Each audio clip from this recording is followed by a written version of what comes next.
Ladies and gents, please take your seats. The council meeting will start shortly. Thank you.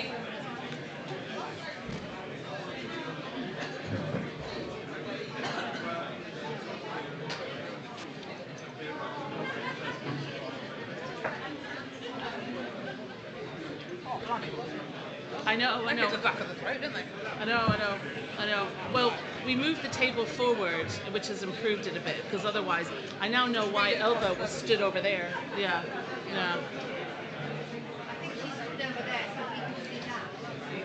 Yeah, well, we'll have to kind of...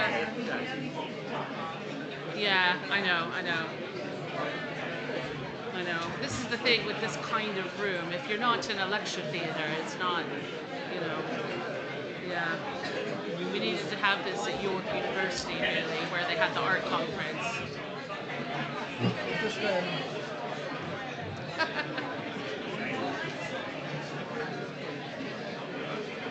I just commented we haven't got the ladies guild knitting in the front row.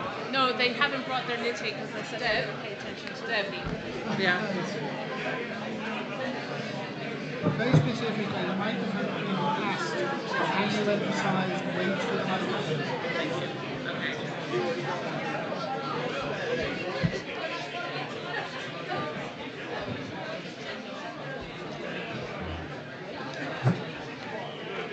Have we got...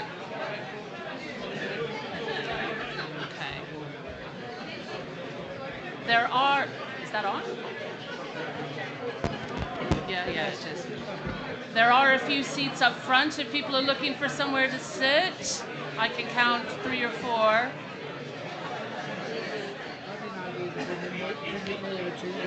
Yeah, I will do. I'm going to have to duck down so people can read the slides.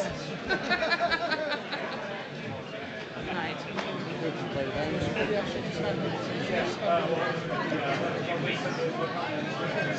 Yeah.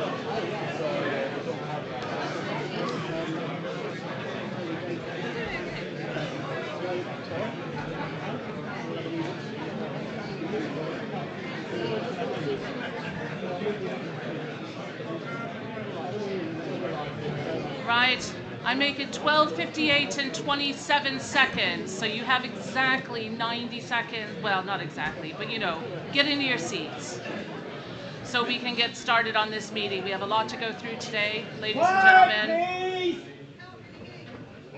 You can't hear. Is it not working? I don't think it is. You got to right up your nose. If I speak it, no, that's not better, is it? Is that better? Is that better? Whoa. I've been told it doesn't like metal.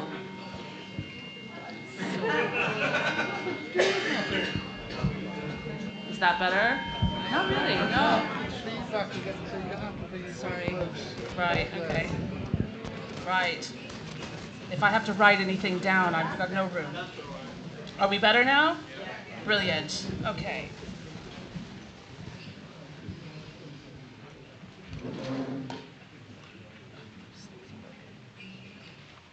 It's very easy to lose in a nightclub. Right, let's get this show on the road. I know we're all very excited to have a nice, interesting conversation for the next 3 hours. I'm looking forward to it. First of all, just a little bit of housekeeping.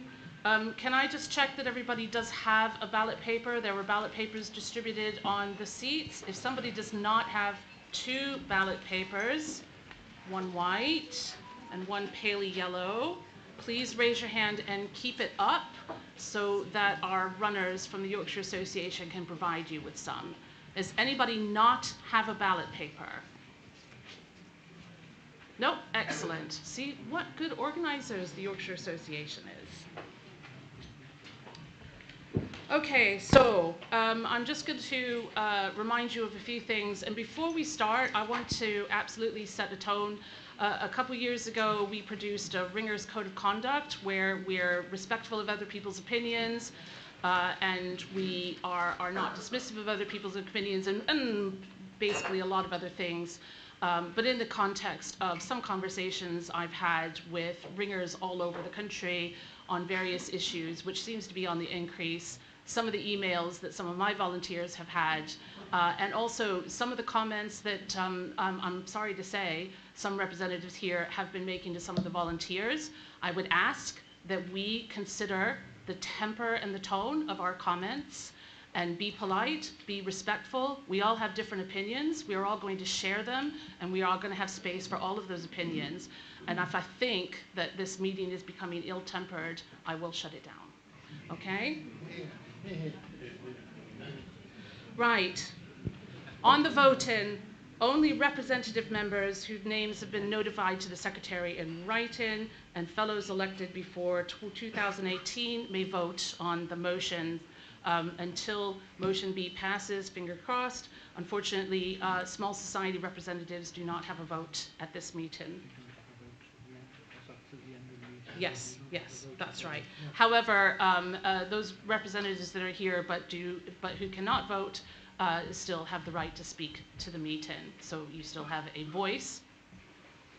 I also want to remind all speakers to please wait for a microphone to come to you. We do have runners with mics, and it takes a little bit of time, but that makes sure that you're heard. Please state your name and your affiliation, your affiliated society, so that we've got it recorded in the minutes. There isn't an AI transcription going on today, so we're going to have to rely on that. This meeting is being streamed on the internet as we speak, so remember that, you know, if you're itching somewhere uncomfortable. So. Okay, and then a last bit of housekeeping. Anybody about conflicts of interest, members with financial or business interest in Bell-related trade, sorry, it's already been a long day, shall declare any relevant interest in any proceedings. We understand, frankly, Bellringers is a close-knit community. You know, obviously people with commercial interest in bell ringing also have actual interest in bell ringing and have valuable inputs to this meeting, this group, and to ringing in general. We just have to be clear that we know about them. Can I say, I guarantee that all the membership returns for 2025 have been received and has been paid. And then a little bit of a process motion. We have one society, the Veronese Society, paid late. So I need a show of hands whether we're to allow them to speak or vote. Can I have a show of hands saying, yep, they paid late, but let's let them have their say? I do not believe we need to count that. Thank you very much. Thank you very much. Let's move on to the opening prayer, which is being given today by the Reverend Tony Ellis, who's making his way to the front. Oh, no, he's going to do it right there. Fantastic. Tony. Shall we be quiet for a moment? Remembering that we are here in God's presence.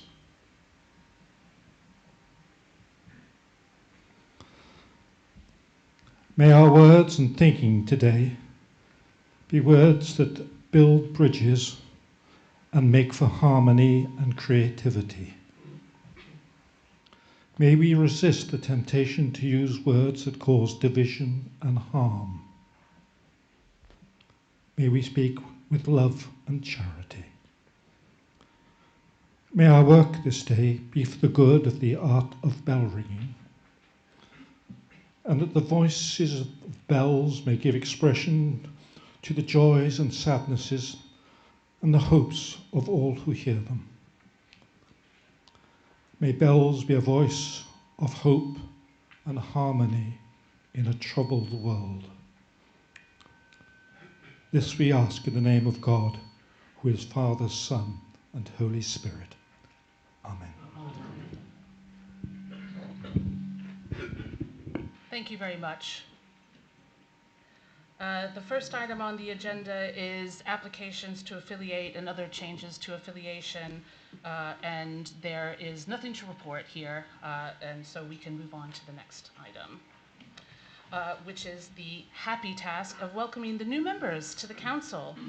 The names are here on the screen.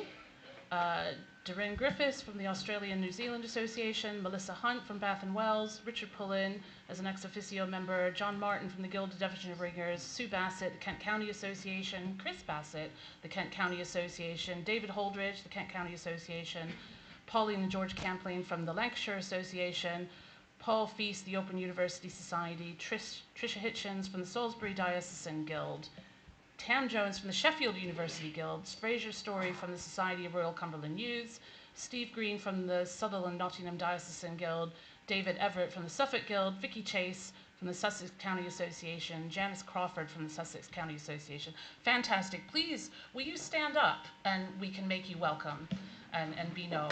This is absolutely fantastic.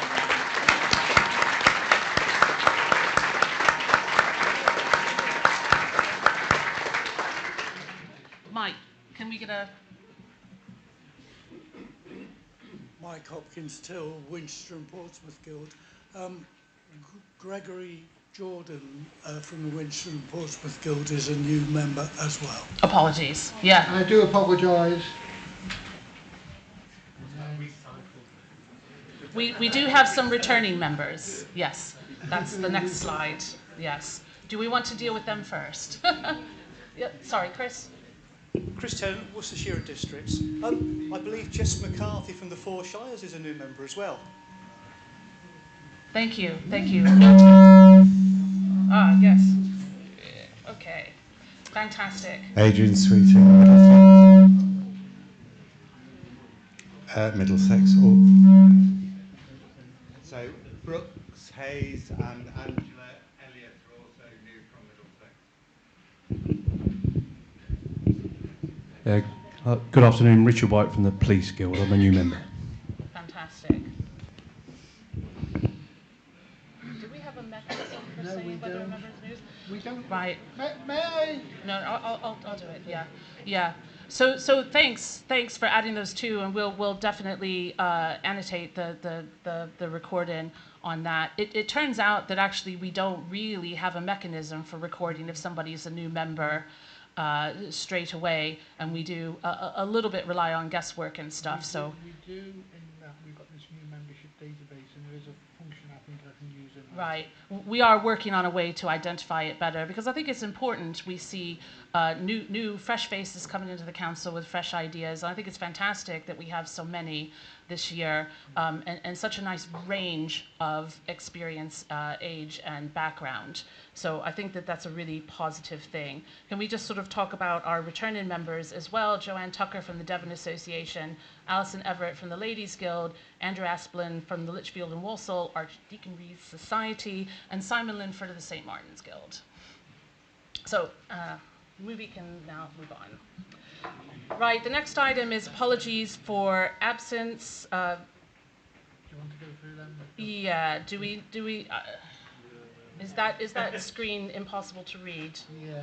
Right, okay, I have apologies. Apologies from Ian Oram, the Reverend John Rose, Keith Butler, Daniel Stevens, Grace Dooley, Vicky Chase, Ronan McEwen, Barbara Wheeler, Bob Crichton, Kath Coleman, Michael Church, and Kira Chase. And I've just got a note to... Oh, there's more, sorry. Yeah, Sue Marsden, David Mattinley, Glenn Fiddy, Carolyn Beckett, Haley Young, Chris Mew, Dorothy Hall, David Parfrey, David Towell, Michele Giovanni Cambareri. Sorry, that one got away from me a bit, I apologize. Alan Marchbank, Phil Bailey, is there more? No. That's it, right. We have had a couple of instances where we've had apologies from members where there's only one rep per society, and no substitution arrangements have been made for those societies. I'll just remind you that it is possible to nominate somebody very, very late on to come and represent your society if you have just one representative, and for whatever very legitimate reason they're unable to attend, it is possible to nominate a substitute. An alternate member, so that you have, so you have a voice at this meeting. Right, let's move on to in memoriam. Do you want me to read these out? No, David. Right, okay. He's over there. Right, and I have the Reverend David Essex from Sussex is going to read out the names, please. Sorry. No, Sussex, David Everett, but yes. Yes, sorry. Fine. I apologize. I've lost my reading glasses and I'm struggling a bit, I confess. That is fine. So we have a number of people to remember. I intend to read the names only. The other information is on the screen. So we start with Malcolm John Lodwick, Norman Richard Mattingly, David Roger McLean, John Weaver, David Chambers Manga, Theodora Fairfax Crowder, known as Theo, Brian Norman Trowbridge, Professor Michael Bailey Davis, Derek Charles Jackson, Michael John Mulvey, Lucy Smith, née Allen, Derek Edmund Simpson, Elizabeth Ann Williams, née Sadler, the Reverend Dr. Peter Newing, Paul Nicole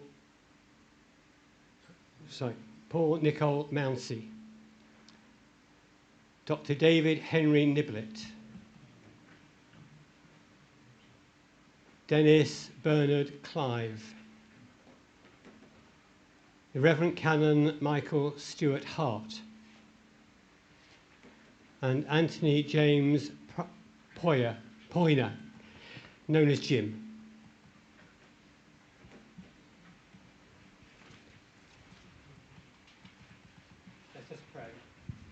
Let us pray.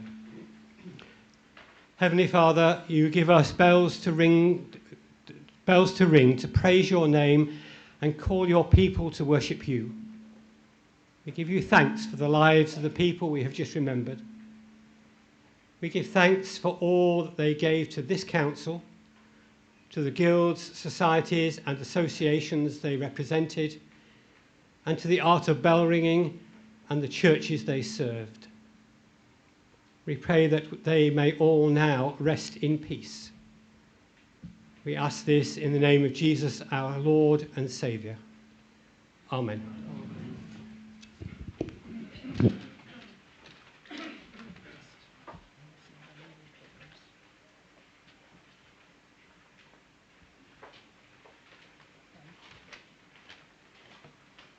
realize I don't have my meeting papers with me. Right, moving on. The next item is the minutes of the 2023 annual meeting, which is on page 6 of the meeting papers. So you will have had a chance to peruse these, and several of you, thank you very much, have already made amendments and corrections which have been incorporated in the current version that I'm looking at right here. So if you have already written to us in advance with the correction, consider that we have incorporated it. Is there any more corrections from the floor? No? In which case, can I have the agreement of the meeting? I just need a simple majority to sign and date these minutes. Hands up. Yep, I think that works. Here? Yep.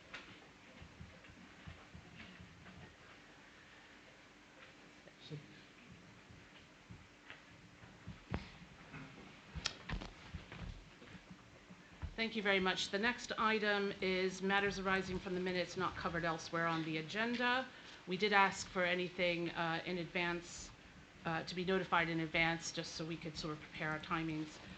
We have not had any notifications of that. Are there any other things in the minutes that we're not covering elsewhere in the agenda? Silence is golden. Fantastic. Thank you very much. Let's move on to the Trustees' Annual Report for 2024, which is on page 16 of the meeting papers. Again, you will have had time to peruse that at your leisure. Does anybody have any questions or comments they wish to make before? Yes, Neil. Neil Dodge for Guild. Can you stand up? Intangible cultural heritage is mentioned. Recent communication from the DCMS suggests that we are very close to opening the submission window. Obviously, this could totally change the public's perception of changing if it does get added to the living history inventory. Is the council specifically looking at this? Because obviously the wording suggests it's quite a long way away, whereas in reality it probably will open by the end of the year. That would be fantastic if it did. As soon as we have some clear guidance on this, we definitely do want to move on that as a priority. And I think from the meeting, the open meeting that we had, you know, there were people who were interested in helping us out on that, and I would be reaching out to them. So it's not something that we're actively working on, really, because there's nothing to actively work on yet. There's still this massive consultation phase going where they're deciding how to make a list of a list is basically the last time I looked at it. It's obviously moved on a little bit further. And Neil, if you know, please feel free to drop me a line when it starts looking a bit closer to being a thing. Can I just warn you, however, that the UK government is not quite signed this yet. And also they have no intention of promoting formal listing within this framework. They're going to do it their own way. So we still need to find out what that own way is. And from the UK government's point of view, obviously it lets them out of a lot of funding commitments, but it also, they want to sort of make it a much broader expression of the cultural heritage that they have. That's the positives they put on it, and I don't think it's going to entirely spin. So they want this to be as inclusive as possible. We definitely want to be in there, and we absolutely belong in that space. So as soon as we have an opportunity to make a movement on that, we'll try and pull together a group quite quick to start moving on that. That's a very good point. Thank you, Neil. Anything else? Right. I don't have to do anything on this, do I? Brilliant. Right. Okay, we'll move on to the accounts for 2024, which is on page 24 of your meeting papers. So Fergus is going to talk us through this. And also, I'll just sort of note that we have had a few queries in advance on the finances, and so he's going to address those queries. If you feel that you've had a query that hasn't been addressed, then we'll open up the floor afterwards. But people who've sent in questions in advance, and I thank them very much for doing that, we'll just be dealing with in the general discussion. Okay? Over to you. Thank you. First of all, there's a typo on the bottom line of the Statement of Financial Affairs, balances as at 31st of December 24, which should read General Fund £145,125, Bell Restoration Fund 25,682, Fred Duke's Bell Fund 82,265. The rest of the funds are accurate, and the total funds of 397,802 remains the same. And I can only apologise for that. I missed that when I proofread the accounts. The independent examiner, Duncan Walker, has issued an unqualified report, and the accounts were approved by the trustees on 25th of June 25. Duncan, however, provided a very thought-provoking email. Duncan provided a very thought-provoking email to the trustees, which was discussed on the 30th of August. And our thanks go to him for his input. We also thank Beryl Norris, Jim and Sarah Bentz from Publications, Ian Self from the Library for their contributions, and John Harrison for his work in distributing the leaflets and obtaining some donations. So the total assets as at 31st of December last year were 397,802. The general fund made a loss of 16,203, and this was primarily as a result of spending on Ringing 2030. Publications was again very profitable despite the change to the new team, and our thanks go to the outgoing committee members for their assistance in facilitating the handover. The Friends of the Library again was in deficit by £2,620. This was mainly as a result of the move to the new home. Our thanks must be recorded to Alan Glover for restoring and the assistance given to those borrowing books over many years, and to Chris Ridley for overseeing the move. One grant was paid from the Fred Dukes Bell Fund, leaving £1,000 in awarded grants yet unpaid. And the balance of the fund is increasing, and we would encourage our overseas friends to undertake restoration projects and apply for a grant when advertised in the Ringing World. 11 grants were paid from the Central Council's Bell Restoration Fund on completion of work, leaving £21,750 in outstanding commitments. Unfortunately, currently, there are no available funds for new grants. Regarding the T-shirt sales, these have been slow and hopefully will improve with better advertising. The executive is well aware that the Shopify shop is currently costing us a lot of money, and we're looking for suggestions, volunteers to enhance advertising or to replace their shop. This year, in an attempt to provide further clarity, I have provided details of the different investment and bank accounts and how the money is spread over these accounts. My thanks go to ANZAD for providing me with a copy of their accounts as an example to follow. Indeed, this has, as Tina said, sparked a number of questions from representatives. And if anyone feels that there are other sections of the accounts which would benefit from similar expansion, please don't hesitate to let me know.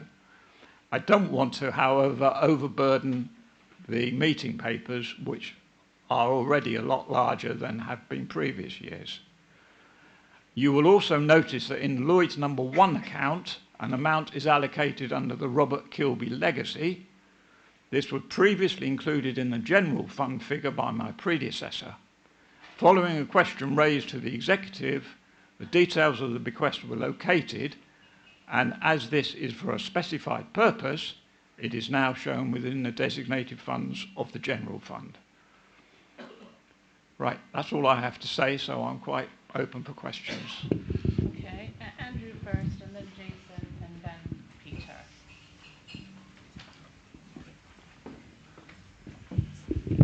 Andrew Askland, with various hats on, but including the library steward hat. I don't know whether it's just I don't understand the wording, but you suggested the library was in deficit, as in owed money to somebody. I think we spent more than we earned. I don't think that puts us in deficit. We have a reasonable reserve. Yes, it puts you in deficit for the year, but not overall. Thank you. I was just worried for a moment. Oh, no, nothing to worry about at all. Jason next. Just there. Thank you, Jason Carter, GMB. Fergus, I'm sorry, but the opening statement where you said the 3 numbers at the bottom of page 24 are just a typo, I don't agree with, because those numbers do actually add up. The number in the total funds column, which is the second to the right, is 397,802, so that is also on the bottom of page 25. Those 2 numbers should be the same.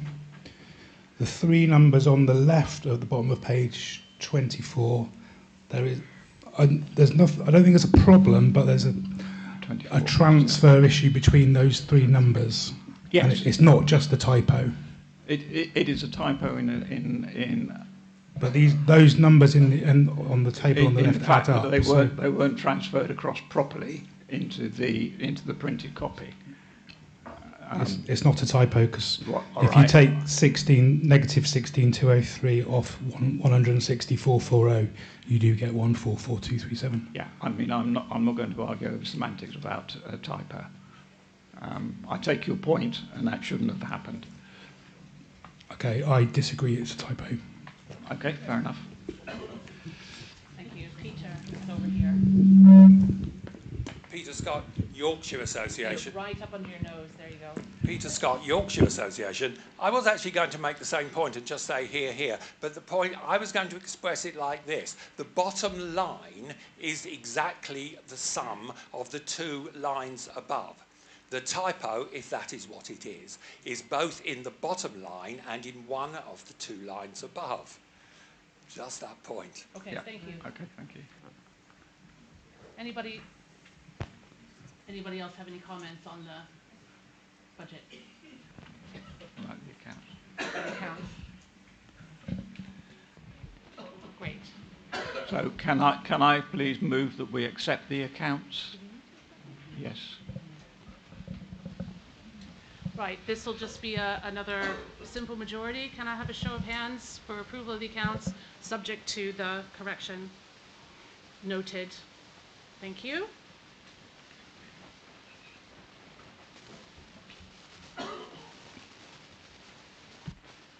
Okay.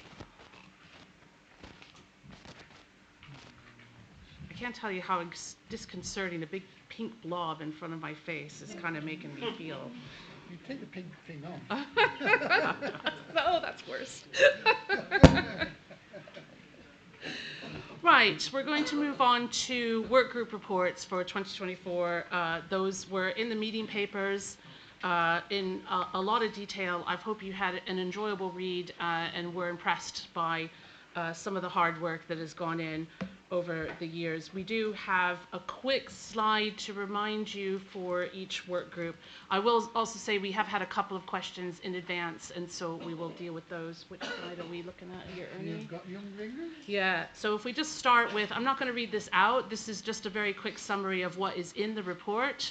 But we did have a question, Andrea, if you're here, about the school lesson plans. There's a hand down the back. Yes, I don't know, is that a questioning hand or a... Is that Andrea? That's Andrea, yeah. Yeah, we did have a question in advance about the progress of the school lesson plans, questioning whether actually progress has been made. And Andrea would definitely like to address that. So over to you. Have you got a mic? Go for it. Thank you. So Andrea Haynes, I'm the workgroup lead for Young Ringers. I spoke earlier about ringing networks. Excuse me. Yeah, the lesson plans when we met last year were a sort of very good idea, but hadn't been developed to the point that we kind of knew what to do with them. So we're doing a lot of work at the moment to get them into a shape for primary plans where they align to Year 6 curriculum, and I'm going around asking for volunteers at the moment to review and trial particularly the science lesson plan within the autumn term, so we can get that one nailed. We've got one of the summer honorariums working on this, so she's doing a gap analysis on all the plans, and she's also creating the teaching resources that go with them, which is great. And if you want to come and join us on table 24 tomorrow, we can show you some of the work we're doing. So we're going to get the science primary lesson plan nailed, and then we'll be working on the other plans during the rest of this year. What I do really need, and if anyone's got marketing experience, particularly or in addition in a school environment, we need to have a think about how we then market and roll out these plans. We're intending to sell them through the shop, assuming we do sell them. That's part of the conversation we need to have. But I really need some support on that. So if anyone has any bright ideas, please let me know, because it's not my area of expertise. I'm a project leader rather than a subject matter expert. So I've got two teachers working in my work group. It's Neil Jones from Kent and Jason Hughes from Surrey, and they're both here, I think. We wave. They are. Yeah, so we'll be lurking around table 24 tomorrow. So if you want to come and see a bit more about what we're doing, please come along. Catherine Williams, who's the honorarium intern, will also be there, and she can talk to you about the work she's doing. So lots going on. We do, like I said, we're looking at the science plan first, but as we move through the curriculum, we'll need support in reviewing and trialling potentially the other plans as well. So yeah, any subject matter experts, your input will be welcome. In regard to secondary lesson plans, that's kind of on the back burner at the moment. Some are written, and what we'd like to do is once we've got the primary lesson plans up and running, we'd like to review those and see what we can do to build on them at year 6, to take them into year 7, into the secondary environment. So if anyone is a subject matter expert, I've got quite a few on my hit list that I've already been in touch with, but if anyone has a particular or knows someone that has a specialism at secondary level, again, please let me know. Because if we've got someone that can pick up a primary lesson plan and turn it into a secondary one, then we have a product, which, again, is excellent. So hopefully that's a good insight as to what we're up to. A lot's happened in the last few months. Having the intern on board is transformational in terms of timescales. So any questions? See me later or tomorrow. Thank you, Andrea. Does anybody else have any questions for Andrea? But yeah, I do encourage you to come and visit her and the other work group leads at the roadshow tomorrow and discuss the projects in more detail. The one thing I do want to point out for this project is something that's happened since the meeting papers were published, and I know that the meeting papers are for 2024 and we're in 2025, but we did very quickly, because we did receive a bequest which gave us a sum of money which we immediately spent on hiring 3 interns over the summer to help progress some of these projects. And the early returns on that is that it has been absolutely, as Andrew said, transformational, really supporting the existing volunteers and really move these projects forward. So we're really hoping in our 2026 budget to keep that momentum going and try and keep that program on as a regular thing, subject to all kinds of other things. But that's been a really great thing to be able to ideate and turn around really quickly, which we could because we had a request and were able to do that. Okay, moving on. The History and Archive, there's a beautiful slide here from Dickon, who has been very busy. If you have not seen the revamped history website, I recommend that you go visit it. It was always full of really, really good information, and now is mobile friendly as well. Does anybody have any questions for Dickon? Nope, you're delighted. Excellent. If we move on to the recruitment and development, again, the highlight of this is the inaugural Southwest course, which is coming up in October, which I'm very looking forward to going and meeting all the course attendees there. There's going to be courses on Devon-style call change ringing, beginner and advanced, as a little bit of a regional difference, which I'm also looking forward to, as well as the other things on this slide. This is a summary of the report, so none of this should come as a surprise. Does anybody have any questions for Paul? Nope. Thank you. The Ringing 2030 environments, again, we just have some bullet points summarizing the report thus far. And Mark's been doing a lot of outreach work this year around both the use of churches and also engaging with engineering expertise around and sort of building up a portfolio there. Does anybody have any questions for Mark?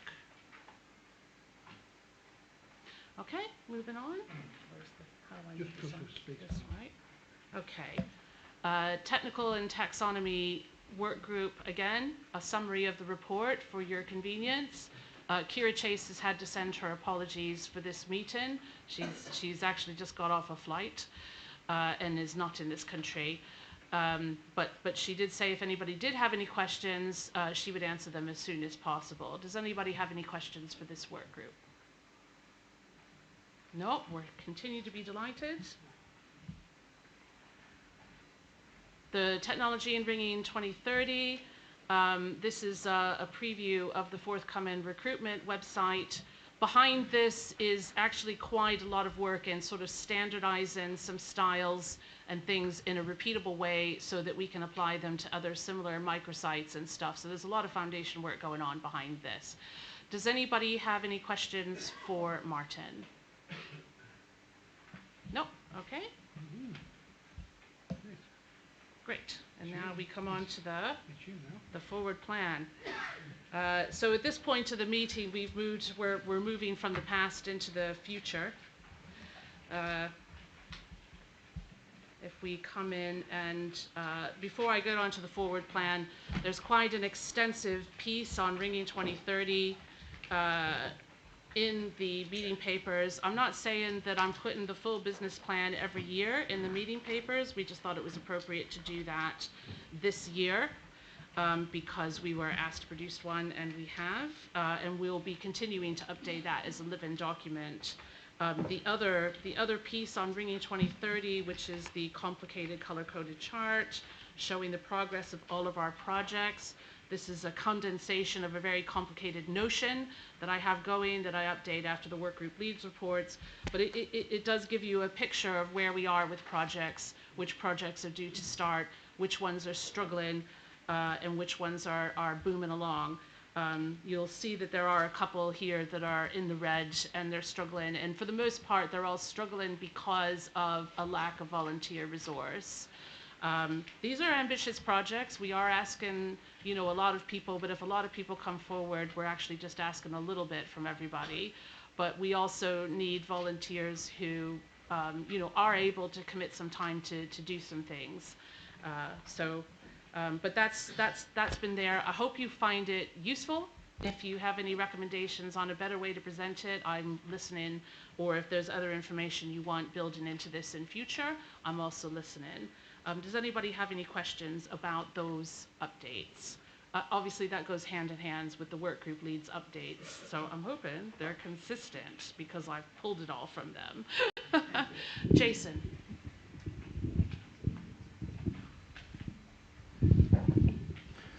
Jason Carter, G&B. I do have a few comments on the business plan. I think it's great that we've got a business plan in the pack, don't get me wrong, and it's good to see it, but I think it does need some work. Two things I'll draw out just for now. Bottom right-hand corner, we're below our reserves policy, so I do think we need to think about that, and I would just be interested if there's any more information on the income line, particularly the 80,000 in 2027. Yes, so yes, I can answer that. And in fact, we were asked that by Charlotte. You asked that question as well by email.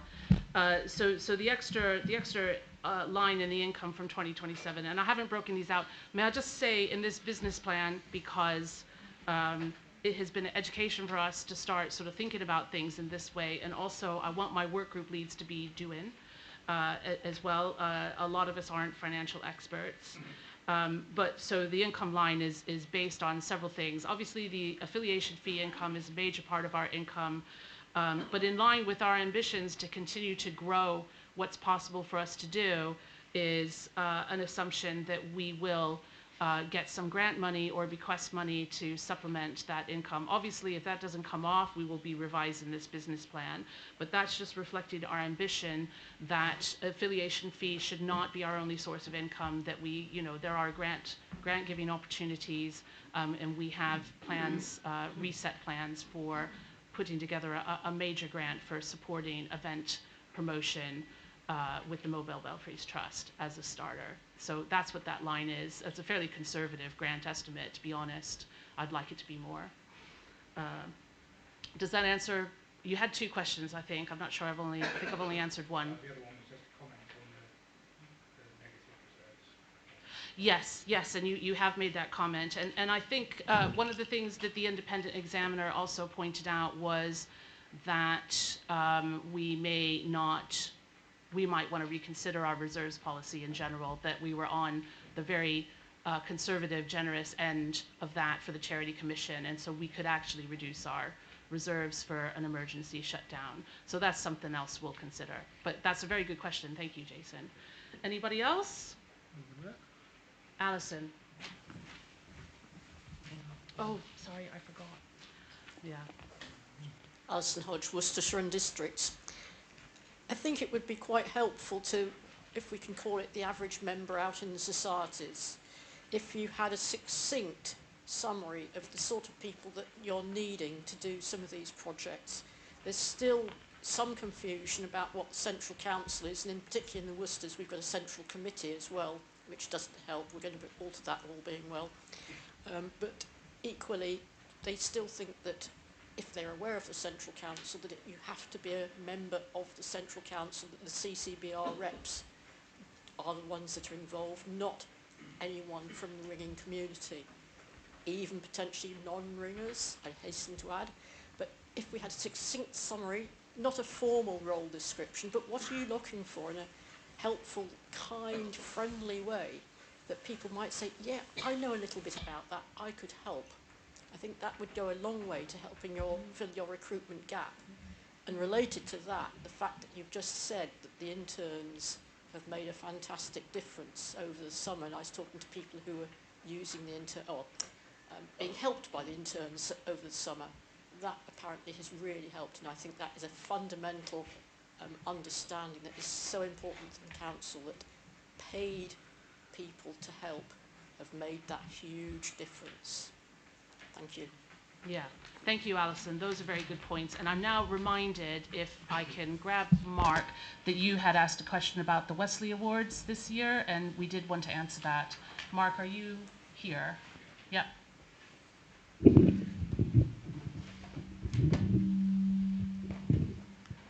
think there was another question as well, if you want to have a look on your records. Go for it.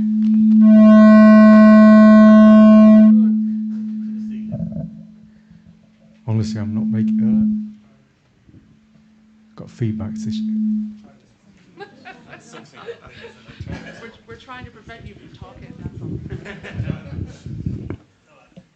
Probably reasonably successful. Yeah, the Wesley this year, mea culpa, I did approach the problem slightly late, and unfortunately was unable to get it started for this year. We will try and start it this coming year. But what I would ask is, in terms of volunteers, is people who can help us with that, and any of the other activities for my fellow work group leads. And Alison's pointed out a list. I think, to be honest, I actually joined as a work group lead, and I actually wasn't at that time a central council rep, so it can be done. But I think you do need to promote that, and I would ask all of you as central council reps to go back to your associations and alert them to this. The only reason I found was not through my own guild's central council reps, but actually I volunteered when it was in Ipswich, and I found out I didn't have to be a central council rep to be a member of a work group. So I think, we can put a list of things, but anyone who's got skills or wants to get involved in the future of bell ringing, I think, if they've got an interest, are the kind of people we want. And most people have some skill, and we can potentially pick it up across the board here. So I would just say a plea, don't just rely on us coming out with a list of things. I think people who are enthusiastic about looking at where ringing's going are going to be crucial for us going forward. And I think that's one of the things I would say. Now, there was another question, which I don't know, do you want me to answer it or not? Go for it. Okay, this was down about church closures and what are we doing. This year has largely been about us finding about an exploration journey for yourselves, understanding what churches are at risk of closure in your own associations and societies. And interestingly enough, a number have now taken this on board, and those certainly who give grants are often adding this as a requirement to their grant procedure, that the church has got at least some level of longevity. The next phase, and it's going to involve all of you again, is really saying they're almost so what? So we know there's a church at risk of closure, or several churches, and I think the key thing here is you, within your own associations, need to think, well, what are we going to do about it? What if it closes? What are we going to do with the bells? And it may be nothing. We can't necessarily afford to save every single bell that becomes unusable, or church is closed, But you may have a use that says we want to take 3 of the bells and put them in augment somewhere else, etc. So I think it now comes for you to start looking at the forward planning. And when the risk matures, assuming it does, you then have an action plan in place and can start discussing intelligently rather than running around like headless chickens deciding what to do. So it is going to come back to that. Now, what we've done, and Simon in particular has helped a lot, we've been trying to get some idea of the constraints around church closures and what you can do with bells and what you can do before the church closes and what you can do between it closing and it being repurposed and a whole heap of other things. And we can certainly share that information. And I was discussing with Simon today, we may well try to have a session, a Zoom session, to brief you on the kind of things we found and things we're doing. For example, how many here knew that when a church closes and goes into that state between, obviously in many places the insurance goes up because it's an unoccupied building. And ecclesiastical have proffered the fact that if we can keep the bells ringing, regularly assumes, then potentially that could then be counted as an occupied building and reduce the insurance cost of the Church of England. So these kind of things we've been finding out this year, so that's what's been going on in the background. We can certainly, if there are any unique ideas people float to us from within various things, and we've had some from my own guild, we can start discussing that centrally to understand whether there's traction or whether there's an obstacle to be removed. But it is at the end of the day, you need to decide, if a church is at risk of closure, what are you going to do with the bells? We can't save all of them. It costs money to extract them. It costs money to store them. And what we're going to do if, where we're storing them runs out of space. So do think about it, what you would do with the bells, because it will inform you on your action plans. You can't boil the ocean. So that was my response to the other question. Thank you, Mark. Oh. Jason and then whoever's in the back there.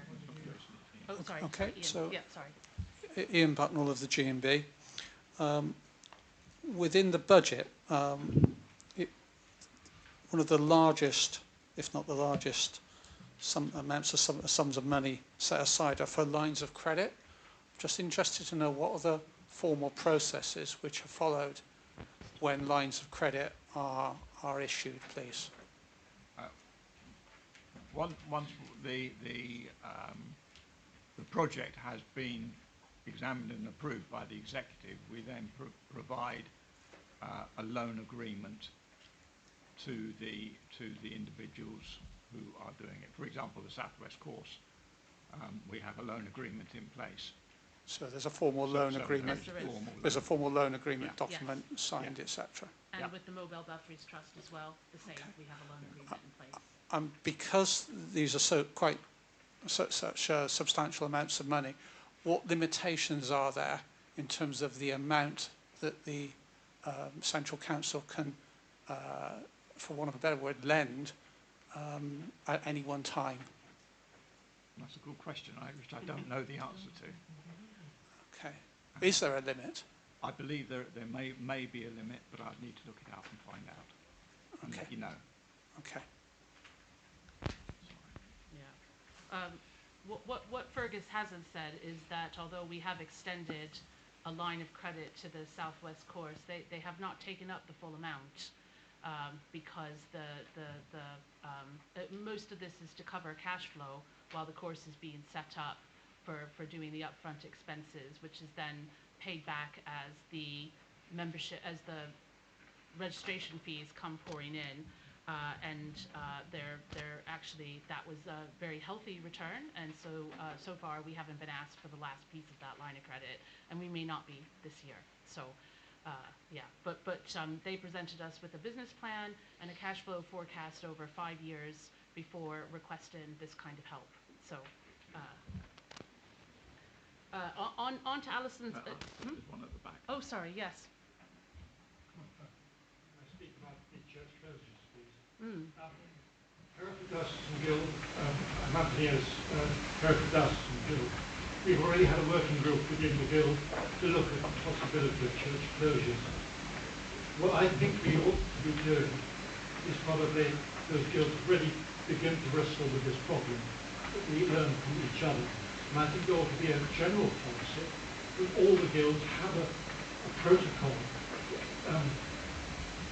so that they know what to do when a church is in threat of being closed or becoming redundant. One of the remarks I would make, it strikes me that rural churches, especially those that open churchyards, are going to remain as church buildings and pass into some organisation like the Care and Conservation of Churches. The churches I think are most danger of being lost altogether are urban churches, because those churches have got development potential. And as Simon well knows, there's one in the middle of Hereford, which is now redundant, and that is going to be sold off and redeveloped.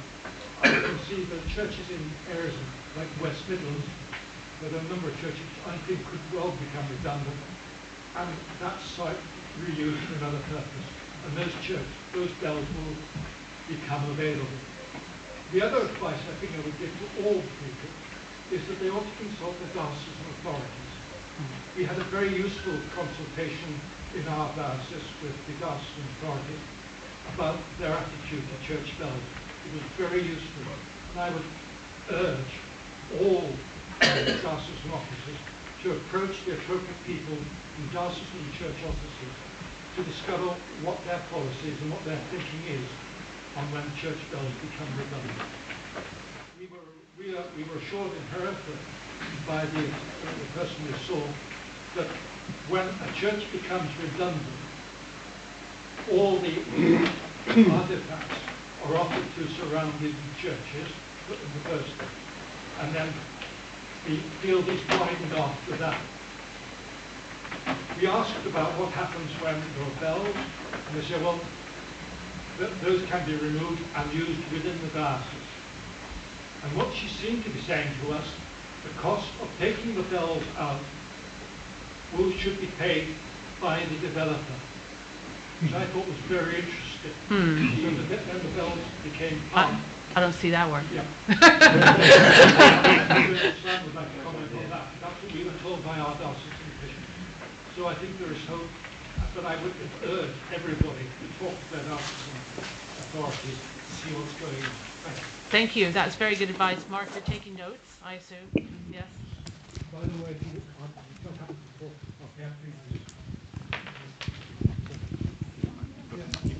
Sorry. We could have a long debate on this, and I was working with Simon Linford that presented the work last year. In fact, it's our work group that kicked it off in the old Stewardship and Management work group. I don't want to go into briefing everybody on this process, and I'm not fully up to speed on it, but one of the critical things to think about is, other than just waiting till things happen, as has already been said, start thinking early.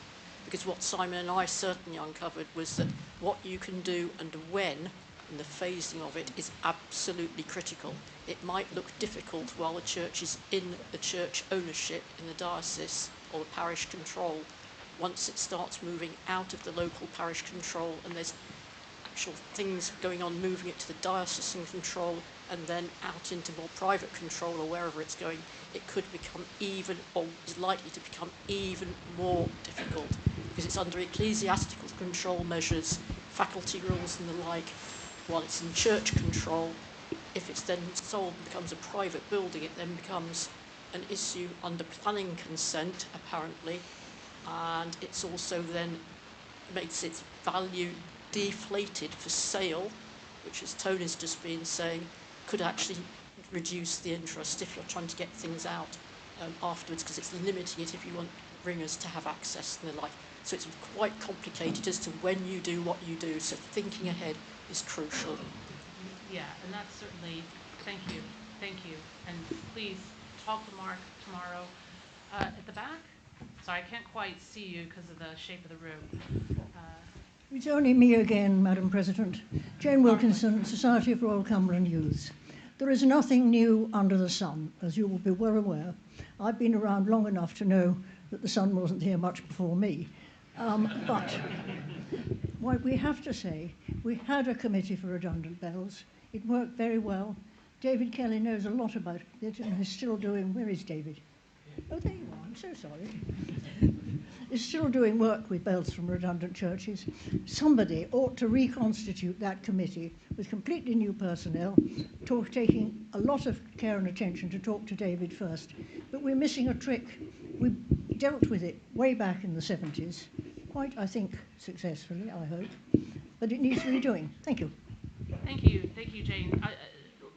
It won't be a committee, but it will be a team, and that's something that Mark's working on, which is coming up in the forward plan, that we do need a team to look at this. Can I just say that with the current fiscal considerations of various churches, and it's not just the Church of England, is the reason why we have started looking at this in a very concentrated way, and the reason why Alison and Simon did that very, very good piece of research and outreach, talking to many different stakeholders, including David Kelly, was because what do we do if we suddenly have churches closing at scale, you know, dealing with bells, redundant bells on an ad hoc basis is all right until you have, 100 of them at once. If you have 20 Paisleys that you have to get rid of, which are 2,200 weight 8s, that's a very, very difficult find these days, to find a tower that will take them and a church that will take them, or any other building that will take them. So it's the idea of scale on this. We're not the only ones discussing this either. I was with many of the people on the Central Council at the recent DAC Bell Advisors Conference, which sounds very niche. And being a Scottish representative, of course, I have absolutely no direct interest in how diocesan bell whatever goes on per diocese, because the Church of England's got no jurisdiction in Scotland, and where we cover a multitude of different forms of Christianity and secular places. However, the overarching view and the kinds of issues that were being discussed, regardless of the various minutiae of diocesan policy, was in fact very interested. And so I do encourage going along to that conference just to get an interest on the background. So we're not the only ones talking about this. Oh yes, in the Carlisle next year. Okay. Yes. Thank you. Right, so we're just going to move on to the forward plan. Oh, sorry, I have one more question. Thank you. Richard Smith, Cambridge University Guild. Returning to the business plan for the Ringing 2030, which is on page 36, as Ian Bucknell, I think it was, mentioned, you've got the £19,500 line of credits. As far as I can see, there's no income from repayments of these loans included in the accounts, which is fair enough if you don't know what terms and timescale they're going to be repaid in. But it does mean that the bottom line, especially the figure at the bottom corner where it shows a deficit of £13,000, that's potentially £100,000 too low. In fact, you're more likely to be 90 or 100,000 in credit, if I understand correctly. So there really shouldn't be anything to worry about. Yes, the line of credit is to be repaid each year from the South West course if they need it for years 2 onwards. So they will be repaid before we advance any more. Yeah, we've had a few comments about this, and we recognize that this possibly wasn't represented in the best way. But the point to be drawn from this, because there is a balance in income piece to the expenditure, which does show up in the 2025 budget. But the point that we did want to make in showing that, because it is a loan, it gets repaid every year, and in which case, from a purely budget point of view, is pretty well, net zero in terms of that. But in terms of, being able to have that kind of cash flow in order to help kickstart a project, which is part of our priorities, is actually is turning into an important thing that we need to be able to do. And I did want to express that. I recognize we did not express that in the best possible way, and it did cause some confusion. So we'll work on that. But that was really the point that I wanted to make on that. Paul. Just to clarify on the Southwest course, latest information I have is that they are looking for possibility of a small £1,000 to £2,000 a year profit. So the long-term plan would be for the Southwest course to stand on its own 2 feet in due course, and therefore the amount that the Central Council would have to fund it to should reduce, albeit inflation may impact that a bit. Yeah, it agreed. And if it goes the way of the Northwest course, that is exactly what will happen. And the business plan is based, and the structure is based on the Northwest course. And the Northwest course is entirely self-sustaining at this point, 3 years down the line, is you know, looking to figure out, you know, ways that it can reinvest in itself to make it even better. So that's a positive trajectory that we don't really anticipate that we're going to be actually advancing that sum of money. But we agreed that it would be possible should it become necessary. Okay, am I free to move on to the forward plan, or do we want to keep, oh, sorry, yeah, Will. Sorry, what was that there as well? Hello, Will Bosworth, The Ringing World. Could I make a call that the council re-engages more deeply with the idea of Bell Sunday, please? This was started by the council some years ago, but it seems to have been moved away from slightly. A lot of the work that you're doing and planning for in this business plan is to be able to do more engagement promotion at scale. Here you have an opportunity to do recruitment, engagement, promotion, relations at scale and in ways that suit ringers on the ground, but it feels like the council has distanced itself from it somewhat. Thank you, Will, noted, and we do want to make more of that, with a more stable PRO in place, we're in a better position to take advantage of that. But thank you for reminding us, I'll note that. Right, okay, moving on. Right, the forward plan for 2026.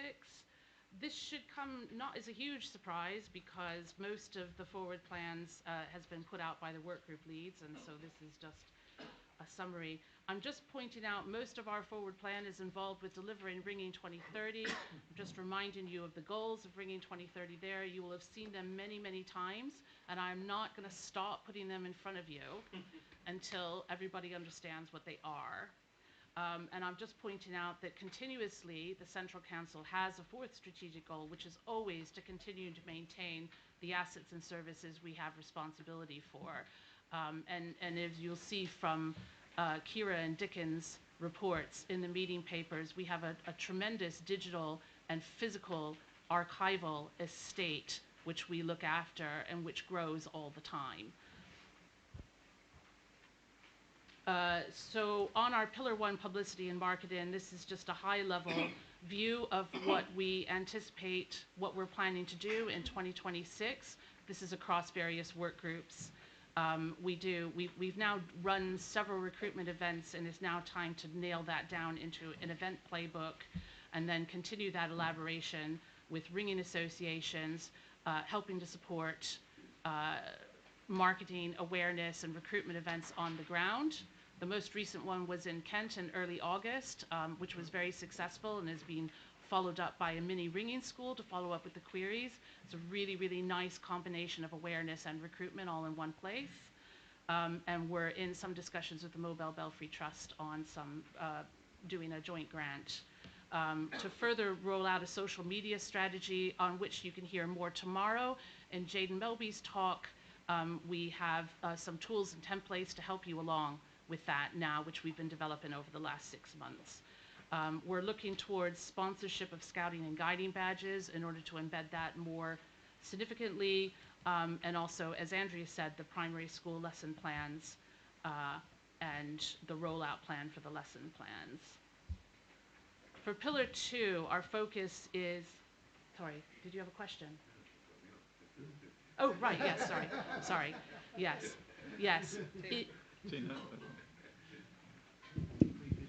Oh, yes, how do I go back? Yeah, John Martin, Guild of Devonshire Ringers. I note the continuing relationship with the Mobile Belfry Trust to take bell ringing to more events. I also understand that at least one of the assets of the Mobile Belfry Trust has been out of action for some while this year. How many events does that mean have not been supportable? I can't give you that information because the Mobile Belfry Trust has that information. The updates that I've had, I mean, I do have that information buried in my email. I don't have it to hand. But the information that I had was most of the events they were able to reschedule using either the Charnborough Ring or the Lichfield Mobile Dialysis in Belfry, as they have done today. And have renegotiated. Where actually we've hit a blocker on this is we've been invited by scouting associations to several large jamborees, like we did the Essex Jamboree in 2024, but that requires a week's worth of volunteers to man. Obviously, the scouting associations do not have experienced ringers to run that on their own. And so one of the things that we are looking at is to try and get some funding to pay students to accompany these things on these week-long events, which actually do reach thousands of people, and to support that better. And that doesn't quite answer your question, but you'll have to go to the Mobile Belfry Trust for those figures. Simon Linford? I can slightly help out as a trustee of the Mobile Belfry Trust. You are right, though. I think almost all, but certainly a great majority of the bookings were Charnborough did or Lichfield. So they were. It's extremely unfortunate and a tad embarrassing. And of course the Mobile Belfry will be back in action relatively soon. But I just want to make the point that the two biggest constraints, and this will come down to where members can help for mobile belfries, is first staffing these big jamborees, and there is a big call for them. I mean, the inquiries come in. We could easily do half a dozen next year, but they need local associations really to provide volunteers. And we understand it's quite a difficult sell because you're not necessarily, certainly with the scout ones and guide ones, you're not necessarily selling to people who are going to be in your local area because they draw widely. So the difficult one is getting volunteers. But the other one that is going to be critical to success of mobile belfries is people who can tow the things. I mean, it has been designed to be towable by lighter gauge of vehicle, and that was part of the point. But it still needs people who are prepared to spend a Saturday towing a belfry to somewhere, waiting with it, doing a bit of ringing, and towing it home. And the trust is fortunate there are two or three people who that's what they like doing. They like nothing better than on a Saturday going with a mobile belfry, putting it in a park, and then going home in the evening. And we're very lucky, but we could do with 10 of those. Thank you. Thank you. Right, recruitment and development. So this is continuing. Oh, sorry, more questions. I apologize. Nick Elks, Peterborough Guild. I'm looking here on page 34 at the Pillar 1 marketing, Pillar 2 recruitment, whatever. The words in this book are different to what's on the screen. Is this like a further fleshing out what's going on? Or, no, or what? It's just me not being consistent. Is that a good enough answer? Yeah. It would be preferable if it was consistent, yes. Because we're going back to report on what's happening, and agreed. There's a bit more detail on the screen than there is in the book here. Right, agreed. Would it help if we published We will be publishing that. Yeah. So these slides will turn into the 2026 business plan and be published with a fleshed out budget. So if we can move on through these. So this is an outline, what you'll see. So I'm taking those comments on board, and we will fix that accordingly. We have had this year to reset the recruitment network team. But we do have a basic network of contacts, which we've had to basically rebuild from start. And we have that, and we're able to start building on that from now. And then also Andrea's work on continuing to build and develop regional young ringers networks, as was noted in the Ringing World meeting, in order to provide continuity from where they're in a youth group for the National Youth Competition, and then between there, how do you connect that up with going on into later life and staying in contact. That's definitely a place, that's a very leaky part of our pipeline which we want to fix. Next is the environments, Pillar 3. Again, I'm hoping this is more or less a summary of what we've got on the papers, and I apologize if it's not. Still working on updating our existing resources, trying to bring them to new audiences, the relationship with engineering researchers, Again, this concrete guidance for ringing groups, negotiation to change of use for their tower, we've already discussed that quite a bit. And further development of the Young Ringers Hub, and the Young Ringers Hub, which has been the attention of one of our, part of that has been the attention of one of our interns, and so that's going to continue to grow. On our existing assets and services, we weren't really through the person of it not being available to make the new Rolls of Honor book, which we've committed to several years ago and still very much want to do. We think it will happen next year. So the Rolls of Honor book, this isn't the right version because that's it. I apologize, the rebranding of the Cccbr history website has been done. I just don't quite have the right version of this up to date. And Dickon has said that the new print version of Dove will become available in 2026. So we have that to look forward to. Yes? Neither my partner nor myself knows what a roll of honour is. Can you explain? Yes, I can. Unless Alan is here and he'd like to explain. Yes, he is somewhere. There we go. Let's have Alan Regan explain. He does it so much better. Thank you. Alan Regan, ex officio. I'm not really allowed to speak, but anyway, I'll give it a go. Yes, you are. So, the Rolls of Honour, there was an original book, 1924, for the Great War. That consisted of around about 1,100 names of Bellringers who'd perished in that conflict. A Second World War volume was made in about 1947, and that contained 299 names of ringers who perished in the Second World War. Because the original Great War book had been filled up, we commissioned a new book, Roll of Honour, for that, and that one is in existence and now contains around about 200 names, but there are an additional over 300 names to be added to that roll already. The new Roll of Honour book that's mentioned up there is actually a Second World War book. And we have 86 new names to be added to that. And as Tina says, we really do hope to get that moving and maybe have it by next year.